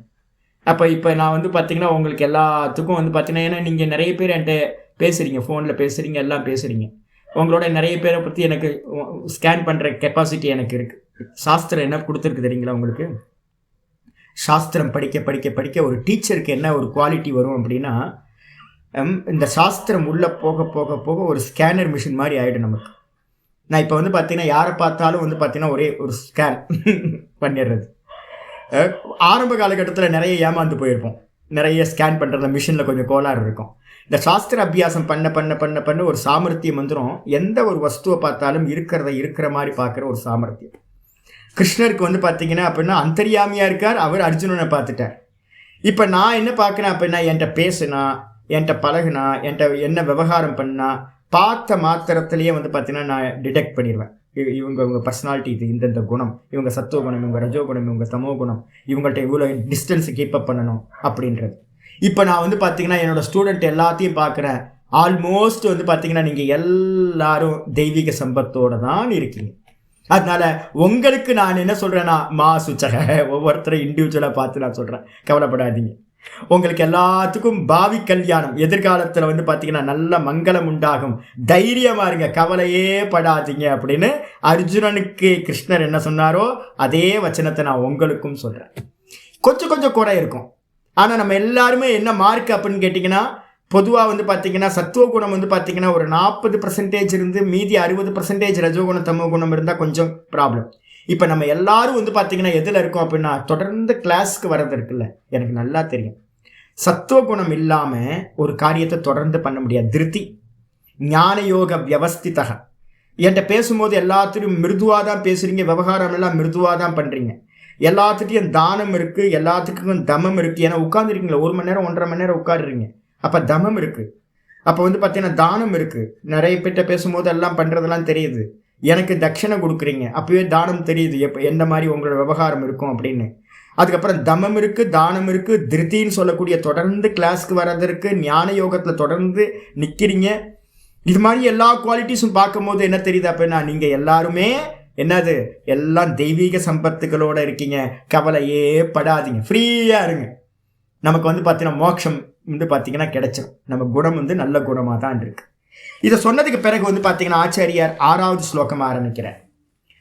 த்வௌ பூத சருகௌ லோகேஸ்மின் தெய்வ ஆசுர ஏவச. த்வௌ பூத சருகௌ லோகேஸ்மின் தெய்வ ஆசுர ஏவச. தெய்வோ விஸ்தரஷ ப்ரோக்தஹ. தைவோ விஸ்தரஷ ப்ரோக்தஹ. ஆசுரம் பார்த்த மே ஸ்ருணு. ஆசுரம் பார்த்த மே ஸ்ருணு. த்வௌ பூத சர்கௌ லோகேஸ்மின் தைவ ஆசுர ஏவச. தைவோ விஸ்தரஷ ப்ரோக்தஹ. ஆசுரம் பார்த்த மே ஸ்ருணு. ஹே பார்த்த, பாருங்க இந்த பிரயோகம் பாருங்க, அற்புதமான பிரயோகம். எங்கெங்கெல்லாம் வந்து அந்த சம்போதனம் இருக்கோ அதுக்கு எல்லாத்துக்கும் வந்து ஒரு இது இருக்கு. பார்த்த அப்படின்றதுக்கு அர்த்தம் வந்து பார்த்தீங்கன்னா என்னது, இங்கே வந்து பார்த்தீங்கன்னா பார்த்த பிருத்திவியின் மைந்தனே, பொறுமைசாலியாக இருக்கு. நான் உங்களுக்கு வந்து எல்லாத்துக்கும் சொல்கிறது, ஏன்னா என்னோட கிளாஸில் படிக்கிறவங்களுக்கு எல்லாத்துக்கும் ஒரு தவிப்பு வரும். என்னென்னா இந்த வேதாந்தத்துக்குள்ளார வந்த உடனே மெதுவாக விவேகம் வர ஆரம்பிச்சிடும். விவேகம் வர ஆரம்பித்தோட சென்சிட்டிவாக ஆரம்பிப்போம். எப்படா முடியும். எனக்கும் அந்த மாதிரி தான். எனக்கு வந்து பார்த்திங்கன்னா ரொம்ப பரபரன்னு இருக்கும். ஏதோ வந்த உடனே வந்து பார்த்திங்கன்னா ஒரு இது முடிச்சோடனே மோட்சம் அடைஞ்சிடலாம் அப்படின்னு. நம்ம எல்லாத்துக்கும் ஒரு அவதி இருக்கும் உள்ளுக்குள்ளார, எல்லாத்துக்குமே அவதி இருக்கும் வந்த புதுசில். அதுக்கப்புறம் மெதுவாக புரிய ஆரம்பிச்சிடும். ஓஹோ, இந்த ப்ராசஸ் வந்து பார்த்திங்கன்னா பொறுமையாக தான் நடக்கும். க்ஷமா வேணும். நான் உங்களை காட்டிலும் அவசரம் கொடுக்க, எல்லா விஷயத்துலையும் அவசரம் கொடுக்க, வேக வேகமாக எல்லாத்தையும் பண்ணிடலாம் அப்படின்னு. அப்போ நான் இந்த லைஃபுக்கு வந்ததுக்கு பிறகு நான் நினச்சேன் என்னன்னு கேட்டிங்கன்னா, வந்த உடனே 2-3 வருஷத்தில் முடிச்சிடலாம், நம்ம நாத பிரம்மமும் அதே மாதிரி தான் இப்பெல்லாம் கொஞ்சம் சாஃப்டாக இருக்கார். நிறைய பேருக்கு நான் அப்படி தான் இருந்தேன். இப்போ என்கிட்ட பேசுகிறவங்க எல்லாத்துக்கும் வந்து பார்த்தீங்கன்னா நான் பார்க்குற எல்லாத்துட்டையும் வந்து அந்த அவதி இருக்குது. சீக்கிரம் முடிச்சிட்டா நல்லா இருக்குமே, சீக்கிரம் மோட்சம் அடைஞ்சா நல்லா இருக்குமே. அதெல்லாம் நடக்காது. ஏன்னு கேட்டிங்கன்னா அநேக ஜென்ம சம்பிராப்தக ததோ யாதி பராம் கதி கீதாவில் சொல்கிறார். பகூனாம் ஜென்மனாமந்தே ஞானவான் மாம் பிரபத்யதே வாசுதேவ சர்வமிதி சமகாத்மாசு துர்லபா. 2 இடத்துல வந்து பார்த்தீங்கன்னா சொல்கிறார். நமக்கு இப்போ கிடைச்சிருக்க பாக்கியம் வந்து பார்த்தீங்கன்னா இம்மீடியட்டாக ஒரே ஜென்மத்தில் கிடைக்கல. நம்ம எவ்வளோ ஜென்மங்களை வந்து பார்த்தீங்கன்னா மெதுவாக கல்டிவேட் பண்ணி இப்போ பகவத்கீதை வரைக்கும் புரிகிற அளவுக்கு வந்திருக்கோம். 500 கிளாஸு கேட்குறதுக்கு உங்களுக்கு பாக்கியம் கிடச்சிருக்குன்னா நீங்கள் நினைக்கிறீங்க. என்கிட்ட வந்து பார்த்தீங்கன்னா ஒரு கணபாட்டி சுவாமி வந்து சொல்லுவார் கோயம்புத்தூர்லேருந்து, சாமி எனக்கு கீதை வந்து பார்த்தீங்கன்னா ஒரு கிளாஸ் கேட்டாலும் தூக்கம் வந்துடுது சாமின்னு அவர் என் கிளாஸில் வந்து உட்காருவார் பின்னாடி. பின்னாடி கணபாட்டி ரொம்ப எக்ஸ்பர்ட், ரொம்ப சீனியர். அவர் வயசு வந்து பார்த்தீங்கன்னா ஒரு 75, இப்போ வந்து 80 இருக்கும், 80க்கு மேலே இருக்கும். அவர் வந்து பார்த்தீங்கன்னா என்ன பண்ணுவார் அப்படின்னா வேதாந்தம் வந்து பார்த்தீங்கன்னா உள்ளே போகவே போகாது அவருக்கு. ஆனால் வேதம் வந்து பார்த்தீங்கன்னா எக்ஸ்பர்ட். வேதத்தில் கர்மகாண்டத்தில் வந்து ரொம்ப நிபுணத்துவம், ரொம்ப வருஷங்கள், ரொம்ப சூப்பர் சீனியர். அவர் ஆல்மோஸ்ட் 60 வருஷத்துக்கு மேலே வந்து பார்த்தீங்கன்னா கர்மகாண்டத்தில் இருக்கார். பிரயோகங்கள்லாம் அவ்வளோ அத்துப்படியாக தெரியும். கணப்பாட்டத்தில் வந்து பார்த்தீங்கன்னா அவ்வளோ எக்ஸ்பர்ட். நல்ல தர்மி, ரொம்ப அற்புதமான பெர்சன். நிறைய கணப்பாட்டிகள் வேதம் படித்தவங்கள்ட்ட எல்லாம் சத்துவகுணம் வந்து பார்த்தீங்கன்னா அப்படியே கொப்பளிச்சுக்கிட்டு இருக்கோம் சத்துவகுணம். ஆனால் வந்து பார்த்தீங்கன்னா வேதாந்தத்தில் ருச்சி வருமா அப்படின்னு கேட்டிங்கன்னா வேதாந்தத்தில் ருச்சியே இருக்காது. உட்காந்து 1/2 மணி நேரம் வேதாந்தம் கேளுங்க அப்படின்னா கேட்க முடியாது. நாள் ஃபுல்லாக வேதத்தை பாராயணம் பண்ணுங்க, கர்மகாண்டம் பண்ணுங்க, ஹோமம் பண்ணுங்கன்னா நல்லா பண்ண முடியும். இந்த வேதாந்தத்தை விசாரத்துக்குள்ளார போகவே போகாது. இப்போ வந்து பார்த்தீங்கன்னா நீங்கள் வேதத்தோட சிரஸ்ன்னு சொல்லக்கூடியது இந்த உபனிஷத்தோட இந்த வேதாந்தம். இதை உட்காந்து 1 மணி நேரம், அதுவும் 500 மணி நேரம் ஸ்பெண்ட் பண்ணி கேட்குறீங்கன்னா நீங்கள் என்ன நினச்சிட்டு இருக்கீங்க? ஈஸியாக கிடைச்சதுன்னு நினைக்கிறீங்களா? உங்களுக்குலாம் ஈஸியாக ஒன்றும் கிடைக்கல. இதெல்லாம் பல ஜென்மங்கள், இப்போ நம்மகிட்ட இருக்க வேல்யூஸ் எதெல்லாம் இருக்கோ பொறுமையாக உட்காந்து கேட்குற சாமர்த்தியம் பல ஜென்மங்களில் பண்ண தபஸுனால தான் கிடைச்சிருக்கு. ஈஸ்வரன் பாக்கியம் கொடுத்துருக்கார். அதனால் வந்து பார்த்தீங்கன்னா இன்னும் போக வேண்டிய தூரம் இருக்குது. அதனால் என்ன பண்ணணும் அப்படின்னு கேட்டிங்கன்னா பொறுமையாக இருக்கணும். பிருத்திவி மைந்தனேன்னு அர்த்தம். பார்த்த அப்படின்னா பிரித்தான்றது வந்து பார்த்தீங்கன்னா பிருத்திவியை குறிக்கிற தத்துவம். எப்படி பூமி வந்து பார்த்தீங்கன்னா எவ்வளோ பொறுமையாக இருக்கோ அதே மாதிரி அர்ஜுனா நீயும் என்ன பண்ண பொறுமையார், மோட்சம் கிடைச்சிரும். நீ தெய்வீக சம்பத்தோடு இருக்கு, ஆனால் ட்ராவல் பண்ண வேண்டியது நிறைய தூரம் இருக்கு. அதனால தான் வந்து பார்த்தீங்கன்னா இங்கே சொல்லும் போதே பார்த்தன்ற வார்த்தையை யூஸ் பண்ணுறார். ஹே பார்த்த துவௌ பூத சர்கவ். நல்லா பிரிச்சுங்க. இந்த உலகத்தை இனிமேல் நீங்கள் பார்க்க போறீங்க. இந்த உலகத்தை பார்க்கும் போதே இந்த விஷன்ல இருந்து, கிருஷ்ணரோட விஷன்ல இருந்து தான் பார்க்கணும். இந்த மொத்த கிரியேஷனும் பூத்த சர்கவ் அப்படின்னா பூத்த சிருஷ்டின்னு அர்த்தம். இந்த உலகத்தில் இருக்கிற ஜீவராசிகளோட சிருஷ்டி துவௌ லோகே அஸ்மின் லோகே துவௌ. 2 விதம் தான், 2 விதங்கள் தான் இந்த உலகத்தை பிரிக்கலானமோ சிருஷ்டிய. என்ன அப்படின்னு கேட்டீங்கன்னா தெய்வ ஆசுர ஏவச்ச. தெய்வீகமான இயல்புடையவர்கள் அப்படின்னு ஒரு குரூப். ஒன்று வந்து பார்த்தீங்கன்னா சத்துவகுண பிரதானம். 2வது வந்து ஆசுர ஏவச்ச. ஆசுரன் அர்த்தம் ரஜோகுணத்தையும் சேர்த்துங்க, தமோ குணத்தையும் சேர்த்துங்க. அசுரர்களாகவும் இருப்பாங்க, இன்னொன்று ராட்சசர்களாகவும் இருப்பாங்க. இந்த 2 கேட்டகரி தான் மொத்த லோகத்துலேயும். இப்போ பாருங்க, இந்த இதில் வந்து பார்த்தீங்கன்னா இதில் வந்து இப்போ பெங்காலில் போயிட்டு இருக்கு பார்த்தீங்களா, பங்களாதேஷில் வந்து பார்த்தீங்கன்னா போயிட்டு இருக்கு. ஒரு ஆளை வந்து பார்த்தீங்கன்னா கொளுத்திட்டாங்க. அப்படியே வந்து பார்த்தீங்கன்னா தொங்க விட்டு எப்படிங்க முடியும்? உங்களால் ஒரு கொசுவை அடிச்சுட்டு நிம்மதியாக இருக்க முடியுமா? இப்போ வேதாந்தம் கேட்க ஆரம்பித்ததுக்கப்புறம் சர்வாத்ம பாவம் வர ஆரம்பிச்சிடும். மெதுவாக ஈஸ்வரன் வந்து பார்த்தீங்கன்னா எல்லா ஜீவராசிகளுக்குள்ளாரையும் இருக்கார் அப்படின்னு. ஒரு கொசுவை கூட உங்களால் வந்து பார்த்தீங்கன்னா சென்சிட்டிவ் ஆக ஆரம்பிச்சிருவீங்க. ஒரு கொசுவை கூட உங்களால் வந்து பார்த்தீங்கன்னா அடிச்சுட்டு நிம்மதியாக இருக்க முடியாது. உன்னை வந்து பார்த்தீங்கன்னா லைட்டாக தட்டிட்டு கூட ஐயோ தட்டிட்டமே, ஐயோ அது கஷ்டப்படுமே, அதுக்குள்ளார பகவான் இருக்காரே அப்படின்னு. அப்போ ஒரு ஆளை வச்சு எரிக்கிறான் அப்படின்னா அவனெல்லாம் என்ன சொல்கிறது? ராட்சசன் தானே அவன்லாம். இந்த உலகத்தில் வந்து பார்த்தீங்க அப்படின்னா எல்லாம் ஆல்மோஸ்ட் வந்து பார்த்தீங்கன்னா ராட்சசர்களாகவும் அசுரர்களாகவும் தான் இருக்காங்க. தமோ குணமும் ரஜோ குணமும். அது இல்லாமல் இருக்கிறது யாரு? வெறும் சாத்விக குணமாக இருக்கிறவங்க நிறைய பேர் இருக்காங்க. அப்போ இந்த உலகத்தில் இருக்கிற ஜீவராசிகள் எல்லாத்தையும், மாடுலேருந்து எல்லாத்தையும் எடுத்துங்க. பசுமாடு வந்து பார்த்தீங்கன்னா எவ்வளோ சாந்தமாக இருக்குது, அது பாட்டுக்கு இருக்குது.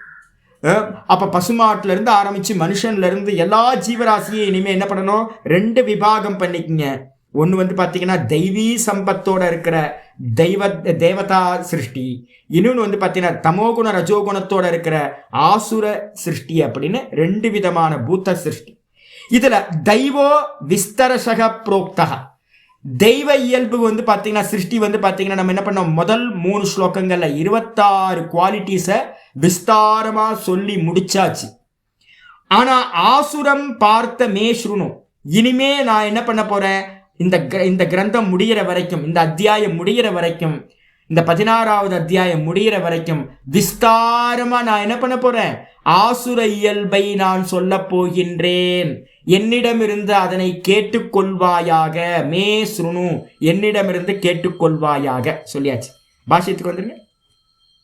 துவௌ, துவௌனா என்னது, த்விசங்கியாகௌ, 2 எண்ணிக்கைன்னு அர்த்தம். 2 எண்ணிக்கை, 2 நம்பர்ஸ். என்னது, பூத்த சர்கௌ. பூத்த சர்கவ்னு அர்த்தம் பூத்தானாம் மனுஷ்யானாம் சர்கௌ. மகாரம் விட்டு போயிருக்கு, இம்மு போட்டுங்க, புள்ளி வச்சுங்க. மனுஷ்யானாம் சர்கௌ. சர்க்கம்னா என்ன அர்த்தம்னா சிருஷ்டின்னு அர்த்தம். சர்க்கம்னா என்ன அர்த்தம், சிருஷ்டி. 2 விதமான பூத்த சிருஷ்டிகள். பூத்தம்னா மனுஷன் முதலியவர்கள். இந்த லோகத்தில் வந்து இருக்கக்கூடிய எல்லா ஜீவர்களையும் எடுத்துங்க, எல்லா ஜீவராசிகளையும் என்ன பண்ணலாம், 2 விதமாக எடுத்துக்கலாம். இப்போ நம்ம வந்து பார்த்தீங்கன்னா மற்றதெல்லாம் பார்த்து என்ன பண்ண போகிறோம், கொசு வந்து பார்த்தீங்கன்னா என்னவா இருக்குது அப்படின்னு பார்த்து என்ன பண்ணோம். இப்போ நம்ம என்ன பண்ணலாம், மனுஷர்களை மட்டும் இப்போ கணக்கில் வச்சுக்கணும். ஏன்னா நம்ம டீலிங் எல்லாமே மனுஷர்களோட தானே. அப்போ வந்து பார்த்தீங்கன்னா மனுஷர்களோட சிருஷ்டி 2 விதம் என்று எடுத்துக்கொள்ள வேண்டும். பூத்த சர்கௌ சிருஜ்யேதே இது. 2 விதமான பூத்த சிருஷ்டிகள் செய்யப்பட்டது. என்னது, சர்கௌனா பூத்தானி ஏவ சிருஜ்யமானானி. இந்த மனுஷர்கள் தான் படைக்கப்படுகிறார்கள், ஜீவர்கள் தான் படைக்கப்படுகிறார்கள். சிருஷ்டினாவே ஜீவ சிருஷ்டி தான். அதனால வந்து பார்த்தீங்கன்னா தெய்வ அசுர சம்பத்தி யுக்தானி. அந்த ஜீவர்கள் எப்படி படைக்கிறாங்க அப்படின்னா தெய்வ இயல்போடு கூடியவர்கள், அதுக்கப்புறம் அசுர இயல்போடு கூடியவர்கள் என்று பூத்த சர்கௌ துவௌ இது உச்சியதே. துவௌ பூத்த சர்கௌ, 2 விதமான பூத்த சிருஷ்டிகள் என்று சொல்லப்படுகின்றன. அப்போ இந்த உலகத்தில் இருக்கிற 2 வெரைட்டி தான் ஜனங்கள். ஒன்று தெய்வ இயல்போடு கூடியவர்கள், இன்னொருத்தர் அசுர இயல்புகளோடு கூடியவர்கள். ரோட்டில் இறங்குனா இந்த டிராஃபிக்கை பார்த்தாவே தெரியும், எவனும் ஒன்றுத்தையும் ஃபாலோ பண்ண மாட்டான். அவன் வந்து பார்த்தீங்கன்னா அசுர இயல்போடு தான் போகிறான். ஏதோ தெய்வாதீனமாக பொழைச்சி போய் கிடந்தா நம்ம வீட்டுக்கு வந்து ஒவ்வொரு நாளும் வீட்டுக்கு வந்து சேர்றது எனக்கு கஷ்டமாக இருக்குது. ஏன் அப்படின்னா கொஞ்சம் ஏமாந்தால் வந்து பார்த்தீங்கன்னா நம்ம அவ்வளோதான் ஆக்சிடென்ட் ஆயிரும். அது மாதிரி தான் இருக்குது. ரொம்ப கேர்ஃபுல்லாக ஓட்ட வேண்டியிருக்கு, போக வேண்டியது இருக்குது, வர வேண்டியிருக்கு. ஒரு சின்ன பையன்கிட்ட வந்து பார்த்தீங்கன்னா அப்படின்னா நேற்று ஒரு செப்பல் கடைக்கு போகிறேன், சின்ன பையன். அந்த பையன்கிட்ட வந்து பார்த்தீங்கன்னா இது இருக்காப்பா அப்படின்னு கேட்குறேன். அதெல்லாம் இல்லை அப்படின்னா, உனக்கு தெரியாதுன்னு சொல்லேன்ப்பா, அஜ்ஞானம் இருக்குது. உனக்கு இன்னும் சின்ன பையனாக இருக்குது, உனக்கு இந்த ஐட்டம் இருக்குன்றதே தெரியல, அதனால் தெரியலன்னு சொல்லு. இல்லை சுவாமி எனக்கு தெரியல, இருக்கா இல்லையான்னு. இல்லவே இல்லைன்ற, அதுவும் ரஃப்பாக ஏன் பேசுகிற, கோச்சிக்காத, என்ன கற்றுக்கோ, நிறைய கற்றுக்கோ அப்படின்னு தட்டி கொடுத்துட்டு வந்தேன். ஆமாம், அப்படியே முறைச்சிட்டு நிற்கிறான் பையன். வந்து பார்த்தீங்கன்னா 18-20 வயசு பையன் தான். அப்போ எல்லா இடத்துலையும் எப்படி இருக்குன்னு கேட்டிங்கன்னா ரஜோகுணம், அந்த அளவுக்கு ரஜோகுணமும் தமோ குணமும் பெருகி போயிருக்கு உலகத்தில். அப்போ நம்ம எல்லாம் என்ன பண்ணணும், இங்கே தானே வாழ்ந்தாகணும், வேறு வழி இல்லையே. நம்ம கர்மா, நம்ம பண்ண கர்மா வந்து பார்த்தீங்கன்னா மோட்சம் அடையாமல் இங்கே வந்து சிக்கிக்கிட்டு இருக்கோம். இங்கேருந்து தான் மெதுவாக நம்மளை பாதுகாத்துக்கிட்டு நம்ம குணத்தையும், நான் நாதபிரமத்தை சொல்லுவேன், இந்த கூட இருக்கிறவனோட போட்டி போடவே போடாதீங்க.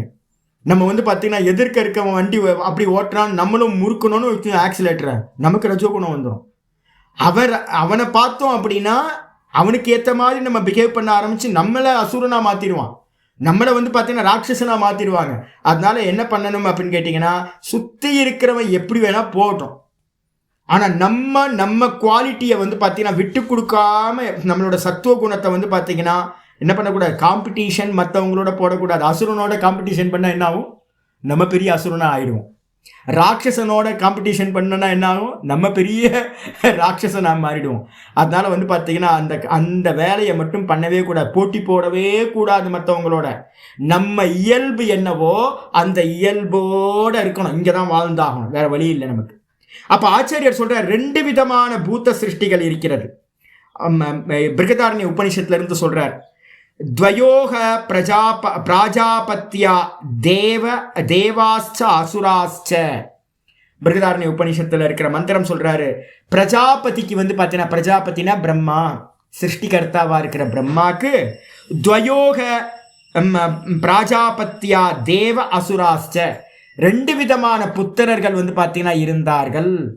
ஒன்று தேவபுத்திரர்கள் தேவர்கள், இன்னொன்று வந்து பார்த்தீங்கன்னா அசுர புத்திரர்கள் அசுரர்கள் அப்படின்னு 2 விதமான பிள்ளைகள் பிரம்மாவிற்கு இருந்தார்கள். இது ஸ்ருதேக, இந்த விதமா வேதமும் சொல்கிறது. எங்க லோகே அஸ்மின் லோகே, இந்த லோகத்துல இந்த சம்சாரத்துல இத்தியர்த்தக, இந்த சம்சாரத்துல இந்த லோகத்துல 2 விதமான பிரஜைகளை வந்து பார்த்தீங்கன்னா பிரம்மா சிருஷ்டி செய்தார் என்று ஸ்ருதி சொல்கிறது. சர்வேஷாம் துவை வித்யோபத்தேகே, ஆச்சரியர் போட்டார், சர்வேஷாம்னு வார்த்தையை போட்டார். அப்ப இந்த உலகத்துல வந்து பாத்தீங்கன்னா நீங்க எடுத்துக்கிட்டீங்க அப்படின்னா, மரம் செடி கொடியிலிருந்து ஆரம்பிச்சு, கல்லு மண்ணுல இருந்து ஆரம்பிச்சு, எதெல்லாம் இருக்கோ அது எல்லாத்துலயும், மனுஷங்களை மட்டும் கணக்கு பண்ணாதீங்க, கிரியேஷன் மொத்தமும் வந்து பாத்தீங்கன்னா 3 குணங்கள் தான். நான் ஏற்கனவே வந்து ஸ்வேதாஸ்வதரத்துல ஒரு மந்திரம் சொல்லியிருக்கேன்ல, மாயாம் து பிரகிருதிம் வித்யாத் மாயினம் து மகேஸ்வரம் தஸ்ய அவயவ பூதேஷு வியாப்தம் இதம் சர்வம் ஜகத் அப்படின்னு ஒரு மந்திரம் இருக்கு. ஸ்வேதா வியாப்தம் சர்வம் இதம் ஜகத், சர்வம் வியாப்தம் இதம் சர்வம். இந்த மொத்த ஜெகத்தும் என்ன அப்படின்னு கேட்டீங்கன்னா 3 குணங்களால் ஆனது, மொத்தத்தையும் வியாபிச்சிருக்கு. ஒன்று சத்துவகுணம். இப்போ இந்த பேப்பர் எடுத்தேன் அப்படின்னா அந்த பேப்பர் வந்து பார்த்தீங்கன்னா நல்லா பிரைட்டாக இருக்குது. அப்போ பிரைட்டாக இருக்குன்னா என்ன அர்த்தம்? இது சத்துவகுணம். இதே இன்னொரு பேப்பர் எடுக்கிறேன், பக்கத்தில் வச்சு பாருங்க, எவ்வளோ டிஃப்ரென்ஸ் இருக்கு பாருங்க. இது டல்லாக இருக்குது. அப்போ இந்த டல்லாக இருக்கிறது என்னது? இது வந்து பார்த்தீங்கன்னா தமோகுணம் ரஜோகுணம். இன்னும் டல்லாக இருக்குது, இன்னும் டல்லாக இந்த பேப்பர் எடுத்தீங்க அப்படின்னா இது தமோகுணம், இது ரஜோகுணம், இது வந்து பார்த்தீங்க அப்படின்னா சத்துவகுணம். ஒரு பேப்பர்லேயே கூட நீங்கள் என்ன பண்ணலாம், 3 வெரைட்டியாக எடுத்துக்கலாம். அப்போ வந்து பார்த்தீங்கன்னா இருக்கிற ஒவ்வொரு அம்சத்துலேயும் வந்து பார்த்தீங்கன்னா ரஜோகுணம் தமோகுணம் சத்துவகுணம்னு பிரித்து பார்க்கலாம். பிரைட்டாக இருக்குன்னா அது வந்து பார்த்தீங்க அப்படின்னா சத்துவகுணம், கொஞ்சம் டல்லாக இருந்துச்சுன்னா ரஜோகுணம், அதோட ரொம்ப டல்லாக இருந்துச்சுன்னா அஜ்ஞானம், நல்லாவே படிக்க முடியல அப்படின்னா தமோகுணம். எல்லா வஸ்துக்கள்லையும் இந்த 3 குணங்கள் எடுத்துக்கணும். சர்வேஷாம், எல்லாத்துலேயும் வந்து சிருஷ்டியில் இருக்கக்கூடிய எல்லாத்துலேயும், மனுஷங்களை எடுங்க, எல்லாத்தையும் எடுத்துங்க, எல்லாம் 2 விதங்கள் தான் என்பது மிகவும் பொருத்தமானதே. உபபத்தேகே, பொருந்தும் சொல்லியாச்சு.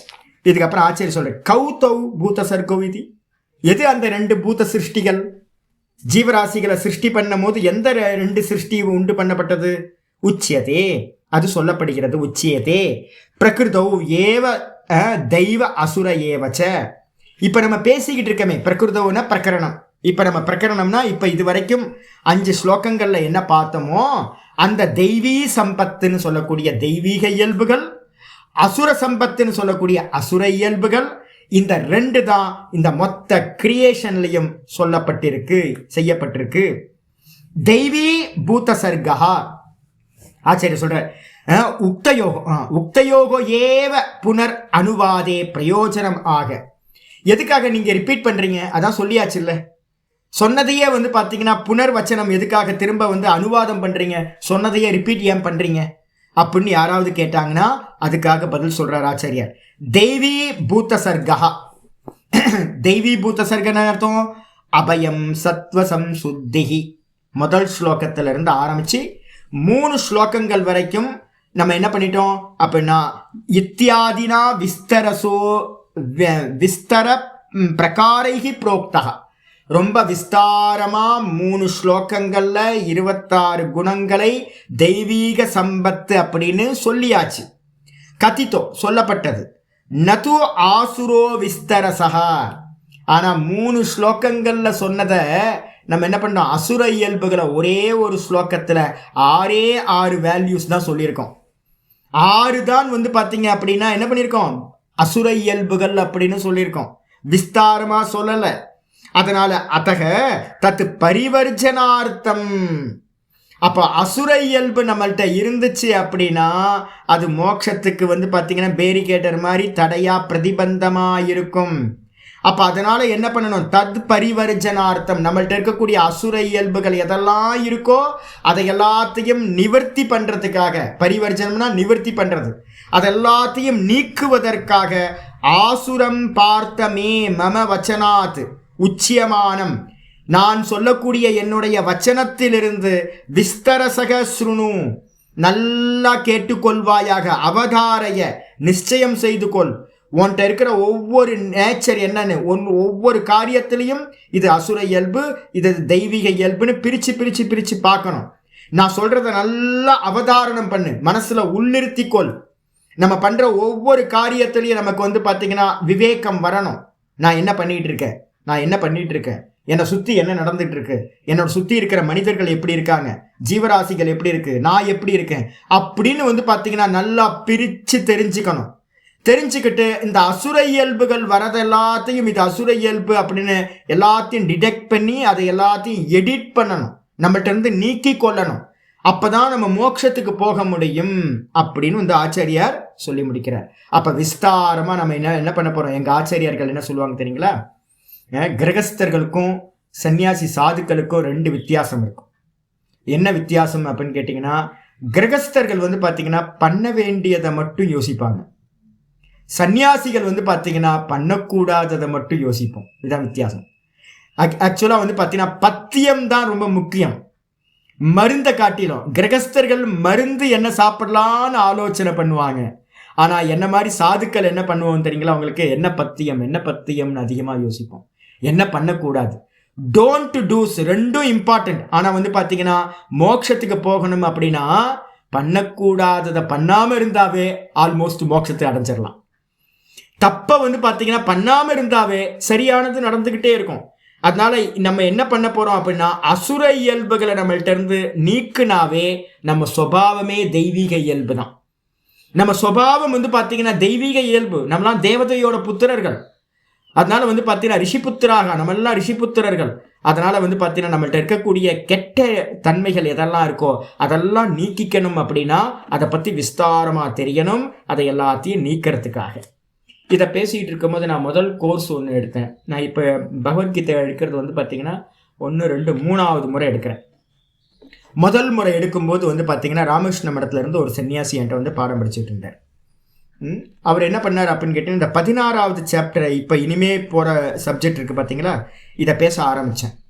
நான் பார்த்தீங்கன்னா தத்துவத்தையும் டீட்டெயிலாக தான் பேசுவேன், சாதனையும் டீட்டெயிலாக பேசுவேன். எந்த விஷயம் என் கண்ணுக்கு வந்தாலும் அதை நான் டீட்டெயிலாக பேசுகிறது தான் என்னுடைய நேச்சர். நான் பார்த்தீங்கன்னா அடுத்த ஸ்லோகத்திலேருந்து வரக்கூடியதை நான் பேச ஆரம்பித்தோன்னே அந்த சாமி என்ன பண்ணிட்டார் அப்படின்னா, சாமி வேகமாக போயிருங்க சாமி அப்படின்ட்டார். ஏங்க இருங்க, ஏன் எதுக்கு அவசரப்படுறீங்க, 16 சாப்டர் மெதுவாக தான் 15 சாப்டர் வந்தோம், 16வது சாப்டர் என்ன டைம் எடுக்கணுமோ அந்த டைம் தான் எடுக்கும்.